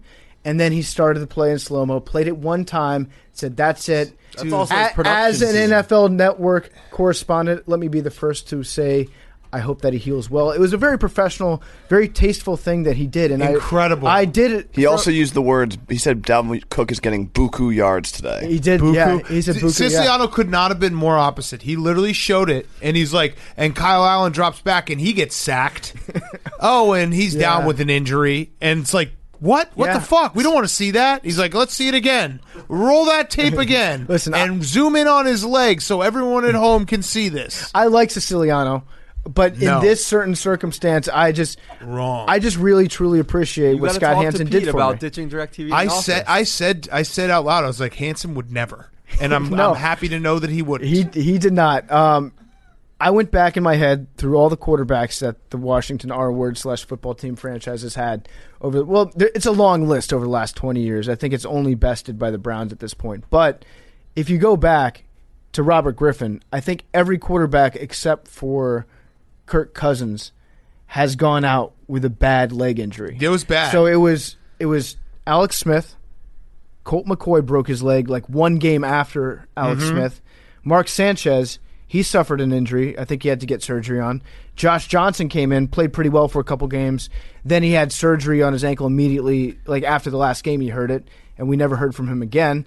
And then after him, we obviously had Dwayne Haskins. I guess he had butt issues. What is he going to do? He had diarrhea. Is he going to get traded? He's the backup right now. So we're going to roll with Alex Smith. We announced that after the game. Do you think Ron Rivera saw Kyle Allen get hurt and wasn't immediately feeling bad for Kyle Allen, but more bad for himself because he's like, shit, there might be a chance that I have to put in Dwayne Haskins again. I mean, if there was any time to put Dwayne Haskins in, it was after a carbon copy injury of Alex Smith's injury happened. No, he doesn't want to play Dwayne Haskins. This game stunk. It was bad. The fumble, the 50-yard fumble play was NFC beast in a nutshell right now. So good. It was a Benny Hill skit. Daniel Jones, no turnovers. Yeah, that's true. I heard the announcer say wow, and Daniel Jones really took a great sack right there, not fumbling the ball. Yeah. So he's learning a little bit. I listen, I'm not going to get back on the Daniel Jones thing, but there are two different types of turnovers. Like Daniel Jones is a turnover guy because he tries to extend plays. He's not a turnover guy because he can't see it. Yeah. Like Jameis couldn't see it. Daniel Jones, he tries too hard. So maybe you can coach that out of him. Probably not. How do you coach out effort? You probably can. Just make him, you know what, it's like training a dog and making them a little bit tired. Have him do laps if you're Joe Judge before the game starts. And just get him so tired that he'll go down easier. Yeah. Shout out to Terry McLaurin. Terry McLaurin is an awesome wide receiver. Yeah, no, the much Reds, like Allen Robinson is a bright spot for your Bears offense. Not anymore because Terry they can't even get McLaurin him the ball. Is really, really fucking good. And Alex Smith did have 325 yards today, and he didn't get injured. Yeah. He threw 3 picks, but he also had 325 yards. Yeah, so the NFC East continues to be hilarious. The only thing that sucks is the Jets not being able to win a single game has ruined the ability to say that the Cowboys, the Washington football team, and the Giants are one game out of first place and one game out of the first pick. Because that would have been nice to be able to say that, because it would have been true. And it's insane that it would have been true, but it would have been true. Yeah. I'll give you one guess. Who do you think led the Giants in rushing today? Oh, I don't know. Alfred Morris. Oh, Alfred Morris. Throwback. There's a name from 2012. Hell yes. My mistake. He was 1 yard behind. He had 67 yards. Gallman had 68 yards. That's but awesome. He pretty much led the Giants in rushing. Alfie. All right. Other games that who cares? Texans Jaguars. Who cares? Jake Luton. He did it. He tried. 6-spin move. Dude, 6-spin move. Credit to Doug Marrone for throwing him out there. Mike Glennon probably would have scored 0 points and elicited 10 punts. I think Mike Glennon would have broke his spine if he tried to do that spin move. Yeah, the Texans are not good, but they're better than the Jaguars. Yep. That's really all we learned from this game. The Jaguars, they're feisty. They're not good. They're not good. They'll play. Yeah. They're not going to stop playing. They'll come out there and they'll put points up if they have to, but they don't want to. When Jake Luton was playing, do you think there was any part of Doug Marrone was like, you better not win this fucking game? Well, he kind of gave some Gardner Minshew vibes. Mm-hmm. Maybe that's the key to the Jaguars. Just keep drafting 6th-round guys, hoping they're good for a little bit, and you can convince yourself maybe you got a great deal in the draft, and then find out probably not. And just keep doing that over and over. Well, so it could be like a cyclical thing where you just increase the value of these guys that you take in the 6th and 7th round. Yep. And then every offseason you trade them away for a 5th round pick. Yeah. So you keep rebuilding by just jumping up. Yeah, it's like you're day trading with quarterbacks pretty much. The 5th rounder then becomes a 4th rounder. Dougie day trader. I like that. All right, so that was that game. Broncos Falcons. I have a little blind resume for you. Ready? Yeah. Player A. Resumes. Player A. Drew Lock. 52% completion, 509 yards, 1 touchdown. Player B, 56% completion, 662 yards, 5 touchdowns. Who are you taking? Over what time frame are we talking about here? This season. Oh, this season. Player B. Yeah. Player B is, they're actually both Drew Lock. Player B is Drew Lock in the second half. Player A is Drew Lock in the first half. Okay. Because Drew So Lock. that's good. He's clutch. Drew Lock is, I think, our new fantasy garbage time king, because it was basically the exact same game as last week. Mm-hmm. They scored 6 points in the first half. They looked terrible, and then with 10 minutes to go, hey, let's start playing some offense, and they put up a bunch of yards. Jerry Jeudy had a good game, and the Broncos have a shitload of weapons.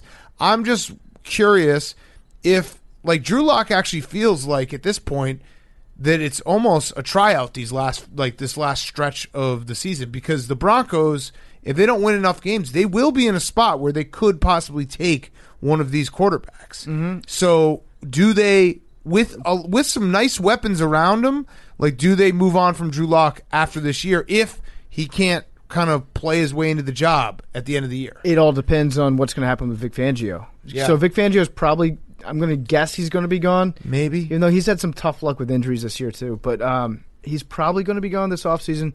And then it becomes John Elway. Who's he going to bring in? And then what 6'5" quarterback is going to be available in the draft? Let me actually look real quick. I don't hate Drew Lock. I just he just has been playing so bad in the first half that it's like what they're down. All right, Trey Lance is 6'4". Okay, yeah, good, not great, but he's also I feel like John Elway likes those Plain State guys. Yep, that kind of exists just standing tall out in the wind for a couple years. He likes those. Yep, Justin Fields is 6'3". So good, okay. Not great. Yeah, no, that's Zach Wilson is is 6'3". B-.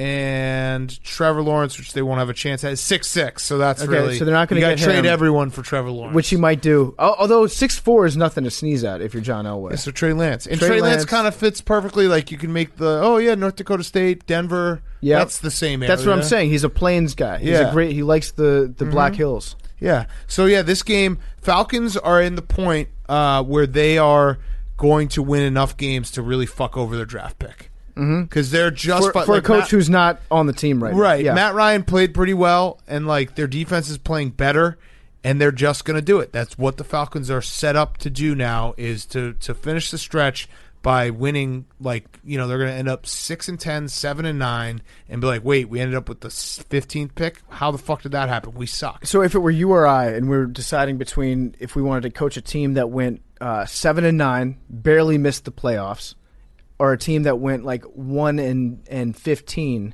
and has the first overall pick, or maybe went 3-13, has the second overall pick, we would probably do the team that is better positioned in the draft to do a full rebuild. Yep. But I feel like real football guy coaches would rather take a team that went 7-9. Yes. You know what I'm saying? Yes. So Eric Bieniemy might be more on board with going to the Falcons if they end up respectable this year. I think if you're talking about a Eric Bieniemy or a Joe Brady, it's all about, can they get their guy, their quarterback? Yeah. So do they have the draft capital to get their guy? Yeah. I think that's how most coaches grade where they'd want to go, is all about the quarterback. Yeah, especially because that's really kind of, that's whether you're going to get a second contract or not is if you have a good quarterback. I feel like enough time has passed. We should start doing the hypothetical, should the Broncos offer Andrew Luck $200 million? Ooh. We should start doing that. Is he the new Brett Favre? Yeah, let's just start doing that. Why can't we just start doing that in the media? Well, let's just start throwing out fake numbers to bring Andrew Luck out of retirement in situations that feel like they're a quarterback. The Broncos do feel like if they had a really, really good quarterback, they would be a competitive team in the playoff picture. I do think that. We have to figure out what the connection is between John Elway and Oliver Luck, because all roads flow through Andrew Luck's dad. Stanford. Yeah. There you go. Boom. The connection's there. Easy. We just talked ourselves into it. Easy. Bring him in, and then little outdoors. Andrew Luck likes to hike. He likes to travel. He likes to read. Here we go, Big Cat. All that shit. Andrew Luck. Yeah. Jim Harbaugh. Yeah. To the Broncos. Get that Stanford connection going. Perfect. Put them together. I love it. Yes. I love it. So let's start going. How amazing would that be to have in the AFC West? You get Jim Harbaugh, yep, Andy Reid, and John Gruden. Yes. And then we need the Chargers to just hire Chip Kelly, Rex Ryan. Yeah. And then we'd have the perfect division. Yes. Do it, Broncos. Dude, I'm just saying, let's start Andrew Luck. I'll bet you about enough time has passed. Although Andrew Luck might have spent enough time outside of Jim Harbaugh's orbit that he learned that life in football doesn't have to be like Jim Harbaugh makes it all the time. Yeah. And he strikes me as a guy that probably doesn't, that Jim Harbaugh might wear thin on after a couple years. Let's get He's Andrew Luck too on the intellectually pod. Curious. Hey, Sam Schwartzstein, you're listening to this right now. Can we finally get Andrew Luck on the pod, please? Yeah. Enough time has passed. Sam texted me a very funny video early this morning of Ellinger from Texas. A ref came up behind him and just squeezed his ass for 5 seconds. Nice juicy ass. Yesterday. It's a nice thick ass. So Sam, get us Andrew Luck. We will then, we won't say that he's coming back. Actually, no. We got to do the terrorist thing. Sam, if you don't get us Andrew Luck on the pod, we are going to start a new Andrew Luck rumor every single week. And it's going to have legs. And that's going to be it. And our hands are tied. You know what? As a former XFL player, I have a lot of insight into league circles, and I've heard certain rumors about Andrew. I'm not going to expand on that, my XFL Andrew Luck rumors, but that's just one example of something that we might say in detail on the show. We might say it, yeah. So Andrew Luck seems like he's coming back soon. He has one game against Colorado. Yeah. 370 yards, 3 touchdowns. He likes that there. Stanford. Oh, nice, Yeah. nice. So, good research. Yeah, great research. It wasn't in Colorado, but that's fine. Colorado. Well, that doesn't matter. Yeah, Whatever. the aura. Still, they bring the air with them. Yeah. Air travel. All right, Dolphins, Cardinals. The Dolphins are going to the playoffs. The Dolphins are a good team. They are a good football team. Tua looked awesome. He looked awesome. The Dolphins are going to the playoffs. Their defense is feisty. The Dolphins are going to the playoffs. I know Tua looks very mobile. His hip, I think we can safely say, after spending like 8 months of analyzing him when he's walking, just like through a hallway carrying a briefcase, I think we can safely say that Tua's hip is 100%. Yeah. I actually, Jake, I don't want to jinx this, but I have the Dolphins going 10-6. well, 10-6. I think they can go on a big run. The next 4 opponents, their combined record, 7-24-1. There you go. So they're playing the Bengals? Yeah. Okay. That was a nice giveaway. I think the Dolphins are a good football team. Chargers, Broncos, Jets, Bengals. Yeah, they've graduated from feisty to just a good football team. This was a good win for them. We got to start talking about Coach of the Year, Brian Flores. Yes, absolutely. And speaking of Coach of the Year, Cliff Kingsbury, what the fuck are you doing? What is Cliff Kingsbury doing? That was chicken shit football. So to set the stage, it was a little over 2 minutes left, I want to say. They had 2 timeouts. Actually, it was after the 2-minute warning. They had 2 timeouts left. They were on the, there was a 49-yard field goal. So they were on like the 32 or something, 35. They're down 3, 4th and 1. And he elects to kick the field goal. The Dolphins have all their timeouts, by the way. So he kicks the field goal to try to tie the game and give the ball back to Tua, who then could easily go back down the field and tie and win the game because the Cardinals' defense has been playing terrible all day long. They missed the field goal, but even in the moment, dude, go for the first down. Try to get the win. What are you doing? Your defense has been bad all day. He's a pretty boy. It's crazy that like a coach that should be advance in all this stuff is making a decision like that where you're the best case scenario if you hit that field goal is that you can maybe win the coin flip in overtime and win that way. Like that's the best case scenario because there's still 2 minutes left. It was crazy. I don't know why the fuck he did that. That was chicken shit football. I wish they had gone for it. And yeah, that's all I got to say about And then Cliff the Kingsbury. kicker pulled a reverse Joey Sly and hit a 49-yarder that went short. It landed Zane. short. Zane. It's a classic Zane's Zane move. back. And then Kyler Murray just stared the kicker down afterwards, which, Yeah. Kyler, you are not one to be making any assumptions or judgments about somebody for being a little short, okay, buddy? True. We can talk about this man-to-man if you want, Kyler, but you don't look at your kicker that way. Chicken shit football. Chicken shit football. I'm looking at the Dolphins' schedule. It's 10-6. They're gonna beat the Broncos. Yep. They're gonna beat the Jets. The Bengals could be a toss-up. They're playing frisky. Raiders, Patriots, and then the Bills might not have anything to play for in the last week. There you go. Okay. The Dolphins are going to the playoffs. All right, Raiders, Chargers. Speaking of playoff teams, the Raiders might be going to the playoffs. The Chargers, like, dude, you're just doing it on purpose now. They are doing it on purpose. 39th, one score loss in the last 5 years. Even extra, they lose on the 1 yard line and they call it a touchdown. And anyone who was watching knew right away it wasn't a touchdown, but the refs had a bet. Oh yeah, I saw it bounce. I was like, that's not a touchdown. The refs were on the other side of it, so they ruled it a touchdown. I knew that was coming back. And it was so painful that they did that to the Chargers and Chargers fans. They celebrated, and then they called it back. And it's just pain. It's pain to be a Chargers fan. I don't understand it, how they can do this every single week. And Gruden, you coach chicken shit football. You let the Chargers almost beat you. I don't know how the Chargers can get any closer to winning games. And every week I keep thinking, like, okay, this is it. They've figured out the closest that they can possibly get to winning a one-score football game. And they end up finding a new way to lose it, and it's like it's the arrow paradox. You know, like An arrow can never travel. It's the thing that we used to talk about all the time. We haven't talked about it in like 3 years. Hank, you remember that one? Like an arrow will never get totally from me to you if I shot you with an arrow because it would have to travel half the distance to you. Schrodinger's? No, that's a different one. They would have to travel half that distance. That's how the Chargers keep getting closer and closer to winning a close game. And they're just never going to win a close game. It's never going to happen. They won today. I celebrated because I bet on them. They won, and then Chargers fans had about 45 seconds where they thought, maybe, yes, we won. This is awesome.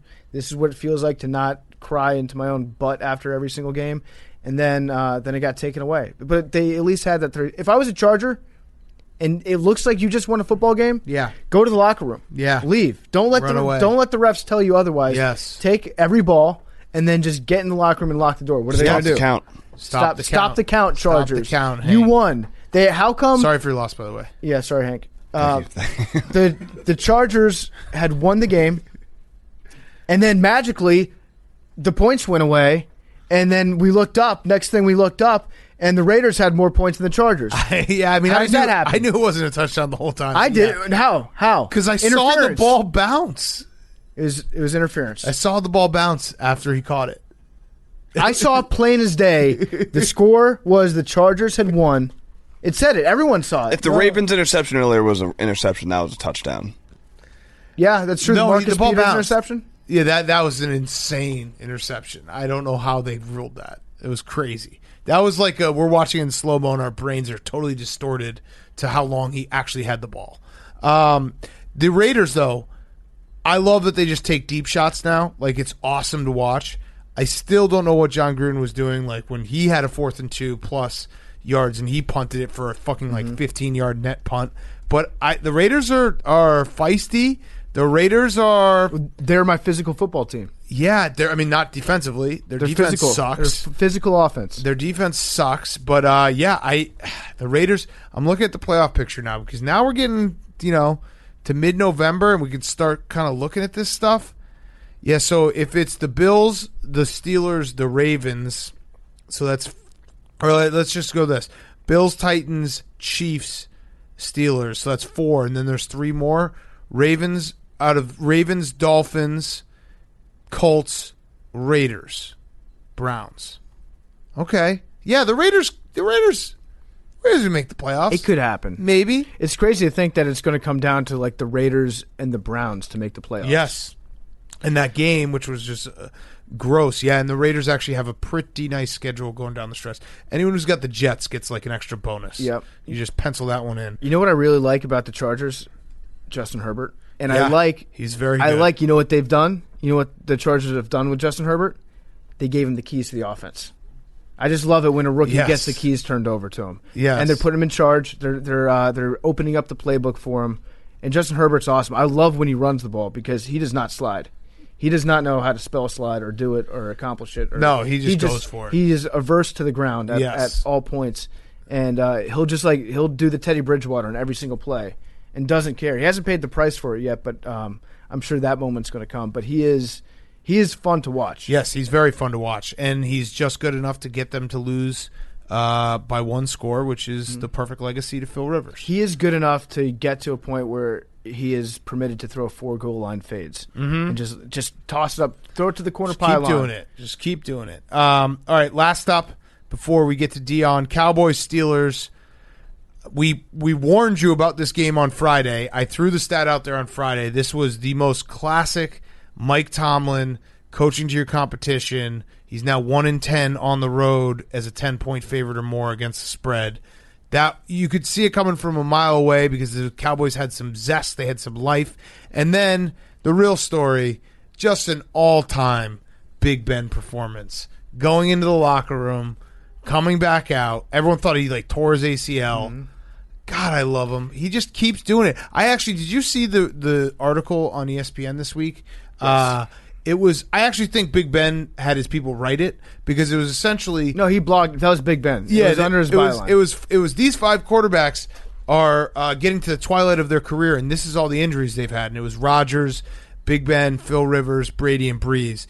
And it was just basically an article to show that Big Ben has the most injuries. Yeah, it was. I'm pretty sure that Big Ben did that himself for the documentary. Yeah, Bigger Than Ben, and that was like the DVD bonus section that you could unlock if you purchased it online. It was incredible. Did you notice what happened during the injury? What? So he gets hit. It actually looked like a much worse hit to his head than it did anything else. But that might have been why he thought his knee was hurt. He was confused. So he fell on the ground, and then he grabbed his right knee on the ground. And then he got up and started limping on his left knee. Yeah. And then his left leg was injured. That's why I went to the locker room to get it looked at. But in the moment, he grabs his right ACL was just torn. And when you look at the replay, his right knee was the one that got bent to the side. And then he transferred in that split second. I think it's because he did maybe get hit in the head pretty hard.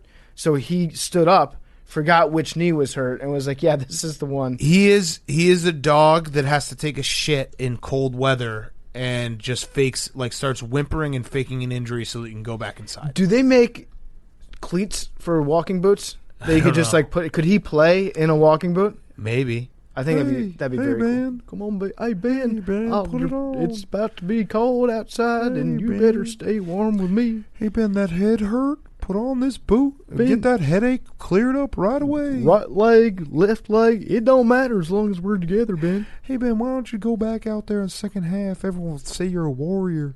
You know you can finish the game and come slide right back in this boot. Ben, I miss you so very deeply, Ben. Ben, you're 8-0, but you're one game away from getting back in this boot. Look, I made somebody fix me up with some cleats special. You can wear them in the game if you want to. I got bedazzled on my boot, just like you like your jeans. True religion. Jeans. Now in boot form, Ben. So the Steelers have their best start in franchise history, which is incredible because you would never imagine, the Steelers have been around forever. They've been good forever. 8-0 is their best start in franchise history. And Big Ben now, 17 years that he has been the starter for the Steelers, and they've never been below 500. That's incredible. That's incredible. As much fun as we make of Big Ben, he's legit. He can do all this because he's incredible. He just finds a way that he's going to get the team to win. So I guess that was a good pick. Yeah, nice pick, Cower. Jalen Smith is the new guy that I'm always going to assume is going to be awesome whenever I see him. Mm-hmm. So I just look at him and I'm like, God damn, that guy is an excellent for the Cowboys? Yeah. I mean, he's been bad this year. I just look at him and I'm always like, that guy is an outstanding linebacker. He's been bad this year, but he's been better. He's been better in the past, I guess. But no. He started. Yeah, Mike Nolan's defense makes no sense. He stinks right now. I think that, Mike Nolan's defense obviously is really bad, but Jalen Smith is no bueno. Not playing well. Van Der Esch, his ass is always hanging out. Have you noticed that about Leighton Van Der Esch? Yep. His butt put a coin in that slot. His butt makes more appearances during a game than what's his name? Lee does. I always call him Andy Lee, but it's Sean Lee. His Leighton Van Der Esch's asshole makes more appearances during an NFL season than Sean Lee does. Yeah, well, that's I'm confident in saying that. That's one. Yeah, but I'm saying every game, yeah. Van Der Esch's butt is hanging out. Yes, he needs to invest in some higher waisted granny panties. Also, shout out to John Bones Fossil. He's a special teams coach for the Cowboys. He was a special teams coach for the Rams for the last 8 years. Remember, he was the guy who took over for Jeff Fisher when the Rams made the worst decision of their entire career. But I wish more special teams coaches did the shit he does because it was awesome. Mm-hmm. That play was awesome, where they ran it back, where they did the pass across the field, and the guy faked. He faked an injury. Yeah, did you see that? Yeah, he faked an injury running back, and then he caught the ball. I don't know that he's a really good. There's something about being a Dave Tobe is the other guy, but being an awesome special teams coach. I feel like that's a cool life. Yeah, because no one really you got a specialty and you crush it. As long as your special teams doesn't suck, and then you mix in a really cool play once every 5 weeks, everyone's gonna be like, "Holy shit, dude, that's awesome!" I think that it's also a little bit liberating for him being on a shitty team. So you can do one of those fuck it plays every week if you want to. Yes, because you have to be able to score somehow if your offense isn't going to be able to do it. So you can mix in these crazy ass special teams plays way more often, and you don't have to worry about the fact of, like, oh shit, if this doesn't work, am I going to get fired? It's like, no, you're playing with house money. You can get nuts with it. Right. So, yeah, that play was awesome, throwing it back across the field, especially given the fact that the roof and the windows were open and the Cowboys stadium had, like, the sunlight on the field. Yes. The ball got thrown It across. got a little, That was confusing. sick, yeah. And it's cool to have a nickname, Bones. Mm-hmm. I don't know why his dad didn't get that nickname. John Bones Fossil. It's John's. They call him Fossil 'cause Bones, probably. Fossil actually had no spine. That's what he was known for. Right. So his son, he's like, I'm going to make sure you don't get that same label. They're as I all do." in. Remember he did that? Yeah. I'm all in. I'm all in. Fun fact about John Fossil, his dad, he was going to be the Washington R-Words head coach.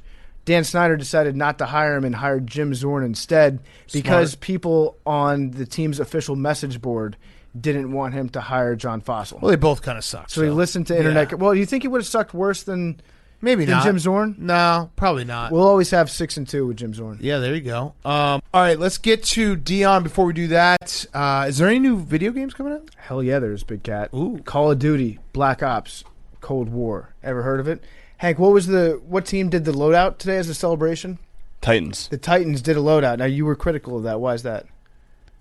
It was a good idea. It just wasn't, you couldn't really tell what was going on unless you really, really knew Call of Duty. Mm-hmm. So hopefully we'll have another team that does a better version of it. Yeah. That can be more appealing to the masses. But we were very excited that Call of Duty Black Ops Cold War is coming out. It's the iconic Black Ops series, and it's back for an all-new next-generation experience. Call of Duty Black Ops Cold War, the direct sequel to the original and fan-favorite Call of Duty Black Ops. Nothing is ever as it seems in a gripping single-player story campaign where players are going to come face-to-face with historical figures and hard truths as you battle around the globe through iconic locales like East Berlin, Vietnam, Turkey, Soviet-era Moscow, and more. I'm going to get this game.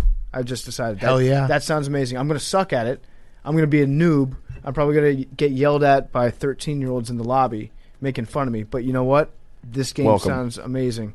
Beyond the campaign, Black Ops Cold War delivers the next generation of multiplayer combat and an all-new zombies experience, in addition to sharing content with the free-to-play, free-for-everyone blockbuster battle royale experience, Call of Duty Warzone. Developed for next-generation consoles, Call of Duty Black Ops Cold War is going to be available on PS5, PlayStation 4, Xbox Series X, Xbox Series S, Xbox One, and PC on Battle.net starting November 13th. Wait, that's this week. Yeah. That's this week. Hell yeah. I will be playing Call of Duty Black Ops Cold War this week when it comes out on PC on Battle.net. Yeah. Let's get it. This game sounds amazing. That's Call of Duty Black Ops Cold War. Get it this week. Did you say, hey, Hank, did you say squad up? Squad up, baby. Squad up. Yeah, let's squad up. And squad up on the net, on the web. Squad up. The information superhighway. Catch me outside. How about that? All right, here's Deion. All right, we now welcome on, as always, on Sunday night, Coach Prime, coming to you from his number one and number two, number one and both one recruiters. We have mission accomplished. We have recruited your son to Jackson State. What do we now get? Hugs, first and foremost. Okay. Hugs, love, affection, respect. Because, I'm a recruiter. I'm sorry, I'm a head coach, and I'm not yet on duty, so I can't really recruit, and I can't give you gifts. It's the NCAA violation. Okay, So got hugs, it. Fair. yeah, We don't need yeah. gifts, but money would be nice. I just want to say, I just want a job well done, like a pat on the back. Like, good job, guys. know You what? guys are the best. That's what a hug is. I mean, I want to really just linger. I want to hug you and linger because you're old enough to be my son. So I'm more affectionate. I'm going to be more affectionate with you right now. Okay, I appreciate that. So did he not do like a hat ceremony where he took out like Jackson State, USC, Florida, LSU, Yeah, and I then hate when pictures? kids do that. That makes me upset when kids do that. Yeah, you because that's like putting another school down. And you got to understand, a lot of these coaches circulate. So whoever you put down, you're going to see that coach somewhere in your life, somewhere else. And So- that's just not. I don't like when kids do that. A lot of people were asking though about the recruiting process with your son. Like, do you pay him an allowance? No, I have never given him an allowance, but he does have a gold card. Okay. Yeah. I mean, that's pretty good for an allowance. Yeah, He does have an Amex. Yeah, he does have an Amex Gold Card. All right, let's talk about some games this weekend. Where do you want to start? Let's see. Well, let's start out with I'm locked in, like an inmate.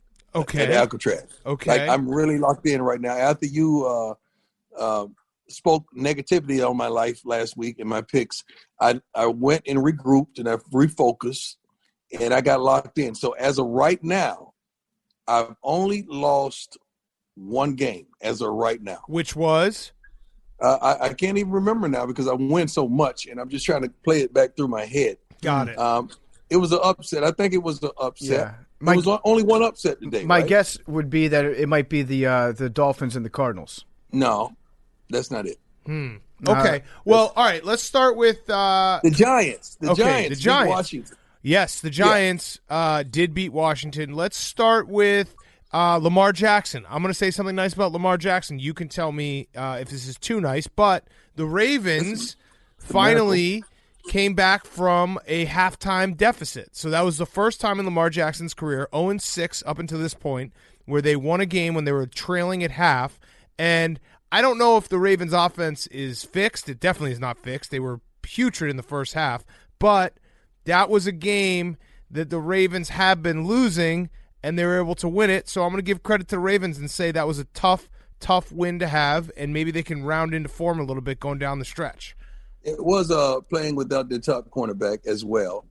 And Lamar, and to his defense, and I love Lamar, but he has to develop more. They need to develop him more in the passing game, as well as they got to really go in the draft or go in free agency and get him a real number one guy out there.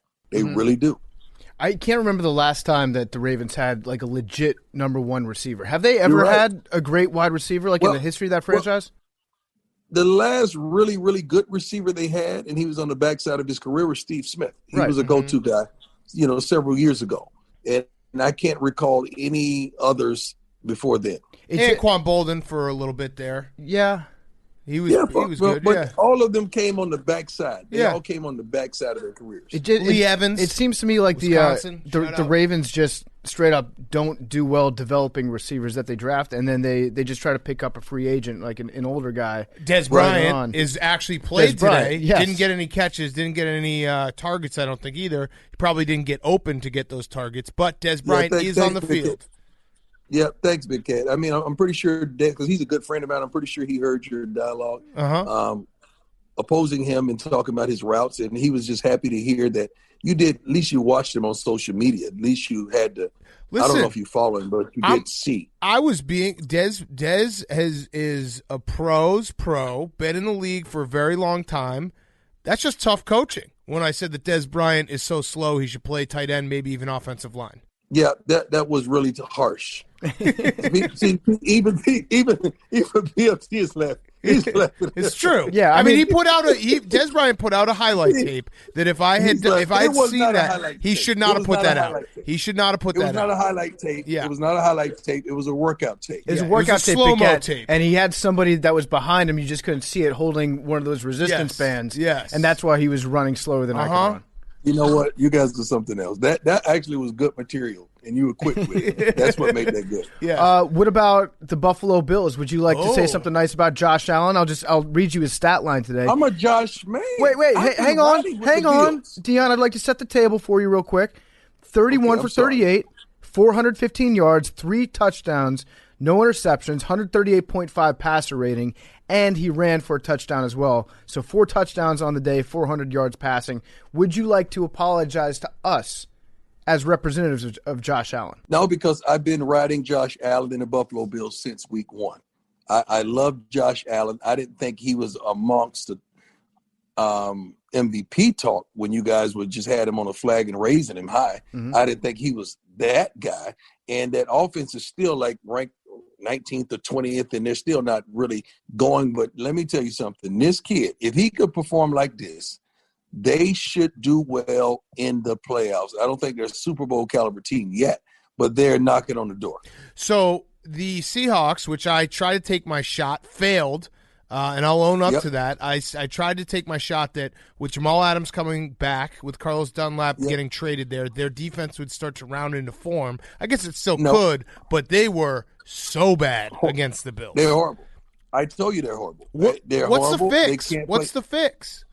It is no fix right now. That's an off-season fix. You got to get a few. You got to understand when their defense worked good, they had several guys with real attitudes on that team. You have a linebacker with an attitude. You have a safety with an attitude. Until those corners or other persons on that defense have that kind of dog-eat-dog attitude, it's not going to be a fix. This is an offensive team right now, not a defensive team. So then, if that's the truth, that there is no fix, would you not? Would you not this year? Yeah. Would you say that they're not going to win a Super Bowl? Not with that defense. No, not this year. Not this year. No, definitely not. Because Russell's going to have to play lights out. Like if Russell don't have a great game, they don't have a chance. And he didn't today. He has to have a great game every week. Yeah, and he didn't today. That's right. Yeah. All right. So then the Pittsburgh Steelers and the Dallas Cowboys, which that was a vintage Mike Tomlin coaching to the level of competition. They get the win. But you're going to blame Mike Tomlin and not Big Ben. Okay, I'm with you. No. Big Ben wasn't, he got hurt, but he wasn't great either. And the defense wasn't great. But it is a fact. No. Mike Tomlin is the stat that I threw out on Friday. Now it's 1-10 as a road favorite of 10 or more points against the spread. The Steelers do this every year. They play a game on the road that it feels like they should kill a team, and they struggle with them. What is that? They came off a high, and you got to understand they're going to go to a low when they playing against a team they expected to kill. So oftentimes you don't get up for those type of games when you're a player. Okay, so I want you to expound on this because this stuff fascinates me, and I think it's something that we obviously try to guess, but as a player, you can probably tell us closer to it. Off of a big win, what does it look like the week after? Why is it a little bit different in the facility, and why is it the preparation or the energy is a little lower when you go to the game the next week? Because you relax a bit. And you're not as motivated. You're not as hard-nosed. The coaches slack off a bit. They don't have their feet on your throat like they normally should. And everybody just hit a lull. That's why you got to have a lot of leadership that don't allow you to do such a thing. And they're not there right now. They're not there. Defensively, you would have thought they were to be there, but Dallas has been so bad. They just felt like they could go out there and put their helmets on the field in their cleats and win the game, and that wasn't true. Yeah. Last week we talked to you about when it's time to do the players-only meeting and what goes down in a players-only meeting. Mm-hmm. I want to ask this week what it's like when you know that a coach has lost the locker room, because we always talk about when a coach, we try to evaluate, I think Mike Tomlin has lost the locker room 6 seasons in a row. Mm-hmm. But when that point becomes a reality where players lose faith in their coach, what does it mean when a coach has lost the locker room, and has Matt Nagy lost the locker room in Chicago? That's a good question. Let me tell you something. There's 2 ways to lose in the NFL. You can lose games, or you can lose the locker room as a head coach. When you lose games, that's one thing. But when you lose the players and the locker room, it's over. It's over for you.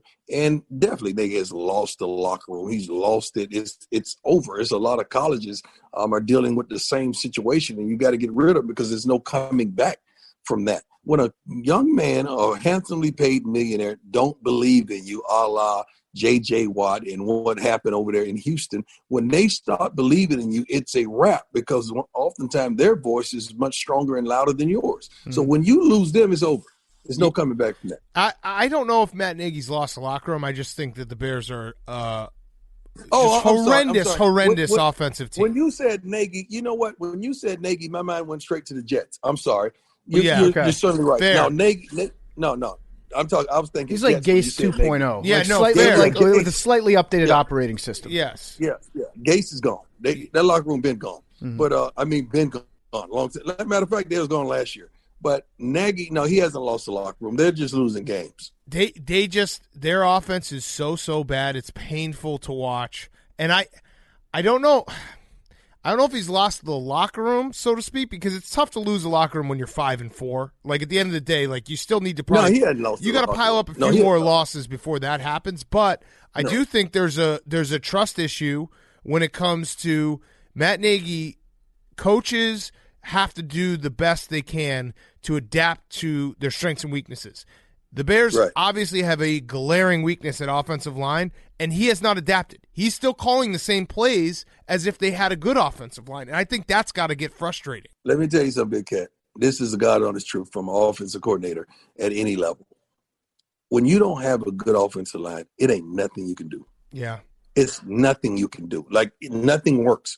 You could have a play sheet the size of a phone book, and there's nothing in there that's going to work. There's no way, especially if your dog players don't come to ball and they got a ball out collectively. And that rarely ever happens. Yeah. Fuck. I have one last question for you. Can you power rank? Give me Deion's primetime rankings of all the rookie quarterbacks this year. Joe Burrow, Tua, Herbert. Those are the only three that have played, right? Yes. This year? Yeah. So Burrow, Tua, Herbert. Do you think if you were to do a redraft right now, they'd stay in the same order? Or do you think that Herbert would be above Tua? Herbert would be one. Oh. Tua does not count yet because he doesn't have the body of work that the other guys have had. He hadn't had opportunities, but he's coming. But it would be Herbert, Tua. Herbert, the guy from Cincinnati. I forget Burrow. Yep. Burrow, then Tua. Okay. That's how Why do you have him ahead of Burrow? Because I would absolutely flip that. I think that Burrow is better than Tua or than Herbert. I don't think so. Herbert is showing me some things, and he's reading the defense, and he's seeing the game to me a lot better. Yeah. He really is. To me, he's just seeing the game a lot better, and he's more effective and efficient, and he seems like he has a better grasp on everything.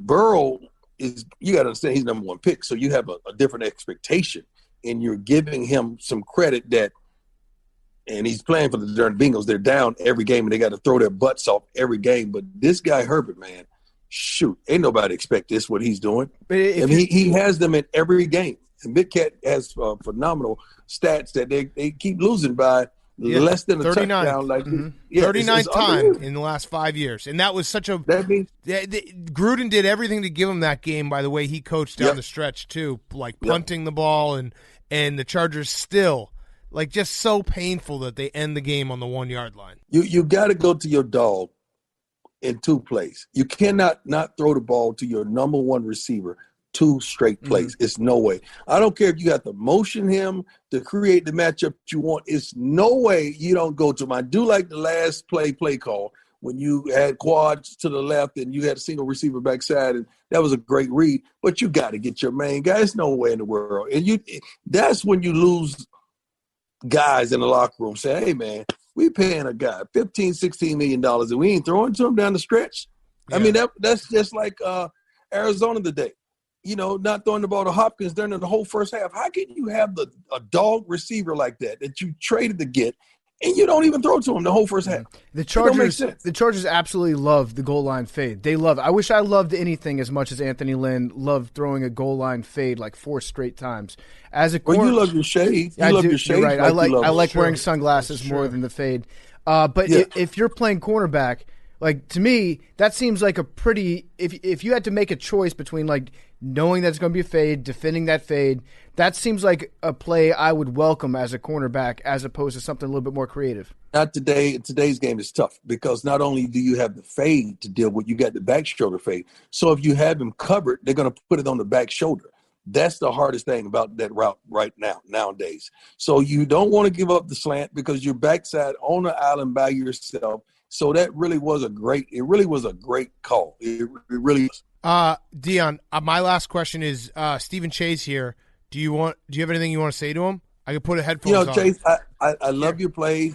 We had a bye week again. So we're trying to find people to play. We can't get no games right now. Hopefully we're probably going to have another bye week this week, and then we'll play that following week. And I will make a promise to you. I want you to pick your best 2 and send them to me, and I'm going to run one of your plays, and we're going to put it on the football show. Okay? Oh, all right. Let's do it. Yeah, I'm going to run. We're going to put the plays on the football show, like after you run them. Yeah. I don't want everyone to see the plays. That's the whole point. Right. Oh yeah, good point. Right. Good point. Are you worried? Don't give away the diagram of the play. We should probably never put that out there because these are Stephen Che's top secret plays. Yeah, but I'm going to run. I want to run one of them. Just give me one of them. But give me 2 to pick from one. because I got to make sure my personnel matches it. But I'm definitely going to run one of your plays. Okay. All right. Yeah. In our next game. I think we may have another bye week this week, but the week after that, we certainly play. And I'm going to run one of your plays. Perfect. You got more time for the install. Yeah, good point. Good point. Yeah, so Steven, don't put any of the plays out on the internet until after they've already been run. I took care of it. I put a confidential sticker on it. Oh, yeah, he put a confidential sticker on it. So if you share it, we'll know that it came from you. Yeah, there's a watermark on there. Yeah, it's like a big-time Hollywood script. Mm-hmm. Yeah. You know what? Let's get a contract signed too, Mr. Shea, because I don't want you trying to take up the ante once the play works. I'm in. Fax it over. PDF it over. I'm in. All right. I get it. All right, Deion. Thanks so much, man. We'll see you later, all right? All right, guys. All right, see you, man. All right, let's wrap up. We got Football Guy of the Week. Football Guy of the Week presented by Phillips & Rocco One Blade, the only tool that can trim, edge, and shave any length of hair. It's November, and that means gift-giving season is coming up, which makes now a perfect time to pick up a specially marked One Blade Barstool pack nationwide. We can win up to $1,000 to the Barstool Store. Make sure if you already have your Barstool One Blade that you head to Barstool Store and use your credit. Also, keep tweeting us your funnest and funniest game day facial or body hair looks to @PardonMyTake using hashtag #TrimIt to win it for a chance to win a special PMT experience. Your style made simple. Phillips & Rocco One Blade. Football Guy of the Week brought to you by Phillips & Rocco One Blade. Jacob. All right, starting things off with Virginia Tech. Jake, where are your glasses? They're right here. Oh, do you need them to read? Put them on. I like Jake, when you did you- wear. I I only like need when them you for wear your distance. glasses. Did you just hit yourself in the eye with your glasses? Almost. Yeah. How blind are you? Close call. I only need them for distance, so like How many fingers? middle finger. Shit.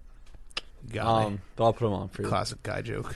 Virginia Tech defensive coordinator Justin Hamilton, he said in a press conference this week that he lost his voice during games so much last year that he had to go to a speech pathologist to help him alter how he yells out calls. Ooh. And then they lost to Liberty. To Liberty, yeah, that's And tough. Hugh Freeze, who, by the way, our newest employee, Ben Mintz, who's from Louisiana and Mississippi, he had a great line on Friday. He said, Hugh Freeze isn't afraid to win a big game. It's been stuck in my head ever since. It's great. Like the idea of a coach being like, I'm not afraid to win this game. He can win you one. Yeah, he can win one. Yeah, he's not afraid. A lot of coaches are like, I don't know. I'm kind of wishy-washy. Yeah, if I win this, it's a lot of pressure. Yeah, no, Hugh Freeze, he's not afraid to win a big game. I don't like doing post-game interviews in markets I'm unfamiliar with. Yeah, I don't want everyone to get all happy and maybe get a contract extension. Yeah, I actually cut the cord, so I don't even have ESPN, so I won't be able to see the highlights on there. Not afraid to win a big game, Hugh Freeze. Former North Carolina quarterback Marquise Williams, he tweeted, quote, "You can tell I'm a football junkie. When my daughter spits her passy out, I'd be like, put your mouthpiece back in." I like that. Yeah. Put Yep. the diaper on there, call it the jock strap. Right. All sorts of fun jokes you can make. That's the guy who started in front of Mitch. Oh, really? Yeah. Shouldn't have. The last tsunamis are both high school based. First, we're going to start off with Pelion in South Carolina. That's their high school. Head coach Dan. Did you say last tsunamis? Nominees. Oh, okay. Ooh, okay. Tsunamis. I thought you were making a Blue Wave reference. Mm-hmm. No. Stick to sports. Lib Billy. Crazy Stick to weekend for natural disasters. We got the tropical storm in Florida, and I think was it Massachusetts with the earthquake? Yeah. Earthquake was here. Really? Yeah. It No, that was the people honking their horns. Yeah, true. But it was in the Cape Cod. But my mom texted me and was like, "Did you feel it?" I was like, "No." I don't think anyone in New York felt it. Yeah, I don't think it was here. People in Maybe Massachusetts. Rhode did. Island. There are too many rats that have caved out tunnels underneath the city. You can't feel the earth shake anymore. Yeah. Yeah. It's like having a nice shock absorber built in. Head coach Dan with 2 N's, Holland. In his post-game interview, he said, "I turned my Bluetooth on and it came up Iron Maiden, Leonard Skinner, and Ozzy Osbourne. I'd said, ball game is over, boys. We winning this thing." Yes, I I like love that Wait, one. were the 3 bands? Yep. Iron Maiden, Leonard Skinner, and Ozzy Osbourne. Hell yeah, those are the 3 horsemen of the Blackopolis, black metal. I fucking love that. Except Leonard Skinner, I guess Southern rock. But those 3, if you're making a what? Huh? Blackopolis. What is that? If you're Sure, making, you never if heard you're, of Blackopolis? if you're making a high school football movie, those 3 bands are going to be somewhere on the soundtrack every single time. Yes. Sounds like the next Call of Duty game. And then the last one is actually a team, Mifflin High School in Pennsylvania. They entered the field by running through a sign that said, quote, "Wildcats, tell your girlfriends you'll be free next Friday night." They ended up winning 68-14. I like that. Wait, do we not have? We got to throw in. We got to throw out one of those, and we got to throw in that guy in Georgia. I think he was like the attorney general or something, who was basically like, "Listen, we're gonna count these votes, but Florida Georgia's this weekend, so we probably aren't gonna be counting votes on Saturday." And it was so perfect. So who should we kick out? We'll throw out the last one. Okay.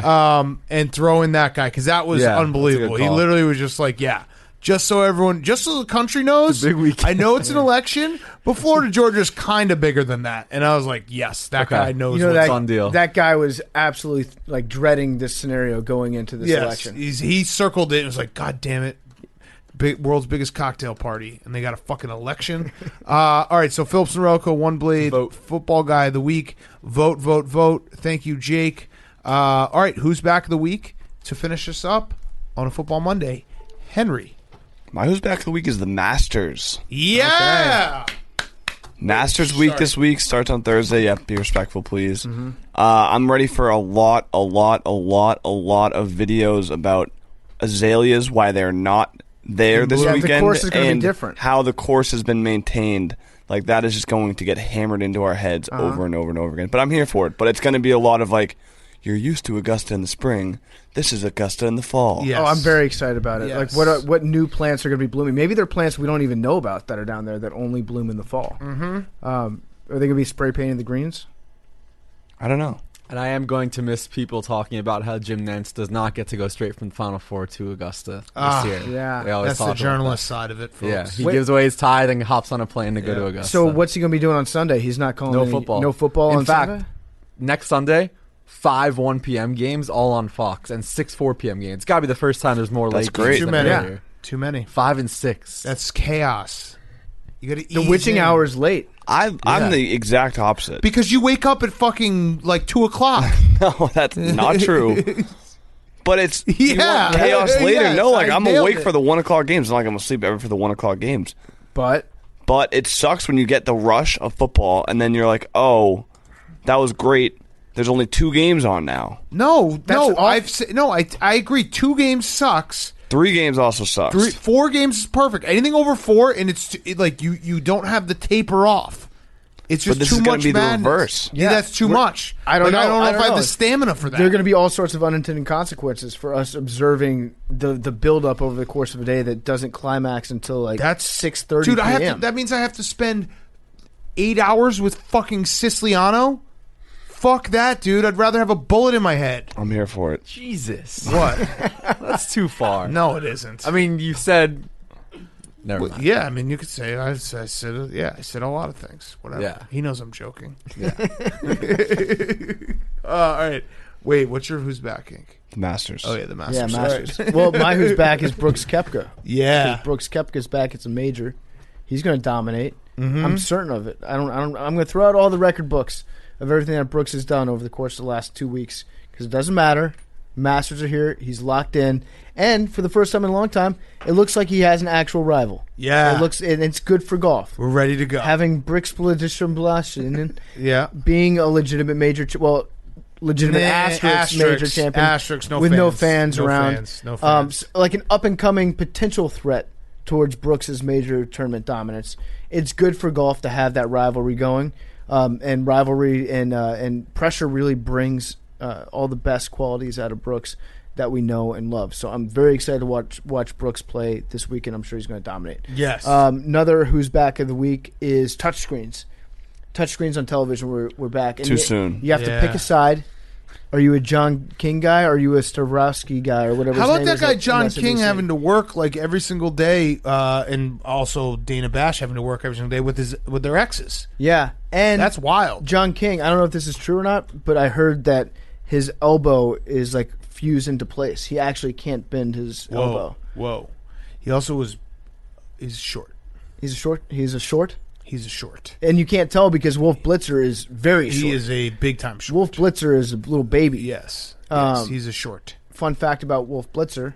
Well, one thing I like about Wolf Blitzer is how dumb he is. So every time he sees the guy use the touchscreen every year, Blitzer is like amazed by it. This is crazy. He's like, dude. holy Yeah. shit. Yeah. They don't let me touch this. Blitzer, he pees at the urinal with his pants all the way down around his ankles. Yeah, I know a heard guy that. that used to work with him in Washington. When you're that DC. short, I think you have to. Yeah, you do. Yeah. Because they don't make pants that, like, even if you lower them just below your penis, if you're that short, they're on the ground. Right, exactly. All right, my who's back. I have two. The first is Notre Dame. Notre Dame is back. Yep. Notre Dame won a big game. Many people are saying Trevor Lawrence didn't play, so it doesn't count. I'm counting it. I'm officially counting it. Notre Dame looked very good. And they now control their own destiny. Well, they probably play Clemson again. Jesus does that. But still, they look very good. So shout out Notre Dame. Also, DJ Ungoloya. Uyunglele. I fucking love that guy. 6 I want him on the syllables. Bears so bad. He's That's all 250 I can- pounds. Did If you know you could that? have the Bears could lose just every game and for the next 3 years, but we get DJ Ungoloya, I'll do that. I'll sign up. I don't want DJ on my team as much as I just want his dad in the stands for every game. His dad He's is a fucking house. awesome. He's yes. awesome. I don't understand. It's so unfair that Clemson has a guy like DJ Ungoloya would fucking start on pretty much every college football team except for like 5. Mm-hmm. It's crazy. He's 250 pounds. DJ Ungoloya, I want you on the Bears, and then you'll suck immediately, and your dad will demand a trade. And then my other who's back That'd is be kind of cool though. Like if his dad threatened physical violence against the Bears front office. Like, you're wouldn't- ruining my son. I would say to his dad, you should do that. His dad is a security guard who's worked for Rihanna, a bunch of like really, really famous actors, actresses, singers. Traveled worldwide with him, keeping him safe.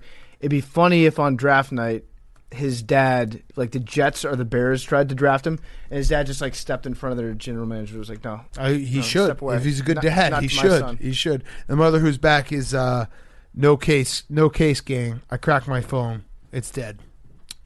Sorry. So how are they back? No case. It's thrilling. I have no The regrets. case gang is back. No case gang is No, back. a case, You're a pussy if you put a case on your phone. but my phone works. These are My phone doesn't work You right gotta get now. this charging case. It's legit. No, Jake. No, it's a real app. It's from Apple. Oh, My phone never dies. You probably wear condoms too. Inappropriate. No, I will never put a case on my phone. It was thrilling. I dropped it. I was like, ooh, that was a bad drop. I knew it. I felt it in my balls. I was like, that's a bad drop. Looked, really bad drop. Need a new phone. Don't care. Love it. I have so many fucking scratches. My camera's been broken for like a year. But guess what? Every time I touch this phone, metal on skin, baby. And every time I drop it, it's adrenaline coursing through my veins. You just wouldn't get it, Hank. You're not an adrenaline junkie like me. You're okay living in a cage. No, I'm just aware of my own you're fine. my own self. You're fine. And there's some people who are like, oh, dude, you make a lot of money. It doesn't matter. I go back. I wrote this blog in like 2013 when I was making jack shit. I was no case gang for life. I think when Hank gets a phone, he has to put a case on it because like he drops his phone probably 4 times a day. That's he true. drops it At before least. breakfast. Yeah, Yeah. at least. Well- you big cat, you have the thrill where you're like it could happen at any time. Yeah. but you don't know that you're gonna like Ball ruin your security, phone job one security. day. Yeah, no, I've had this phone for like a year, so it's a good run. Yeah. And it broke. What are you going to do? Get a case. No. No. Absolutely not. Wear a I would- mask. I would hate. Yeah, wear a mask. Hate Big cat, are you gonna to get wear are you gonna case. get a red phone? It's not A about you, swag Big phone? Cat. You're You're not not. swag phone. Do you not want to help stop AIDS? No, I don't. I don't want to. Is AIDS still going? Oh, AIDS is still going. all right. Well, either that, or Bono is rich as fuck. I off will embezzling give money to AIDS Just to pay- not have to have a red phone. Just pay It's Bono. not about you when you don't have pay a case Bono on Big Cat. It's about the $400 people around and you we'll call that it a wash. Yeah. you're infecting that What? may not have a case now too. That's fine. You should not wear. You should not have a case either. It shouldn't be up to Pussy. big government or big tech to tell us whether or not to use a case. You're a shill. Yeah. Oh, let me put a case on this fucking phone. Steve Jobs made. Would you put a I'm trying to go to the Saran Apple wrap store over the every week. Mona Lisa? No. There's no reliable science, by the way, saying that using a case on your phone actually prevents it from cracking. Right. You just feel the false sense of security. And then you like It's to not think even real. you like to think that you're above others Yeah. by telling them that they should use a case. I have a case. You know what? I only put a case on my phone after it cracked There you go. because I want to preserve the crack. I don't Yeah. want. It's a work of art. Cement the crack. It's like a beautiful, just piece of. Have you tried to drop it to fix it? Nope. Didn't work. That actually used to be the trick for the old iPods. Like in 2005, I had an iPod, and every time it broke, I'd just chuck it as hard as I could at the wall, and it would fix itself. So that's, we've come a long way in technology. All right, numbers. 18. 8. Fuck you, Jake. Hank, what are you going to do, Hank? What are you going to do, Hank? 8. Billy wants 69. 10. Billy's in 10. 71. 10.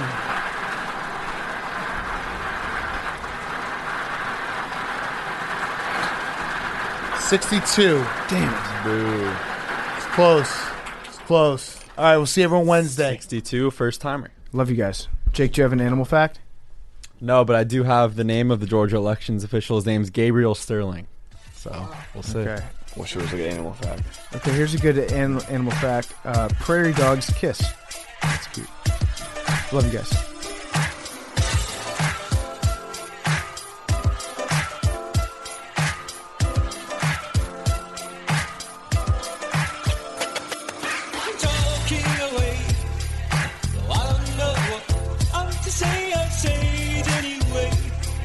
Today's another day to find you shine away. Oh, I'll be coming for your love, okay? Shine away. Oh, I'll be coming for your love, okay? Take on me,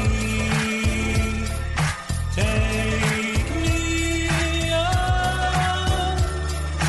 I'll be gone. It's Pardon My Take, presented by Barstool Sports.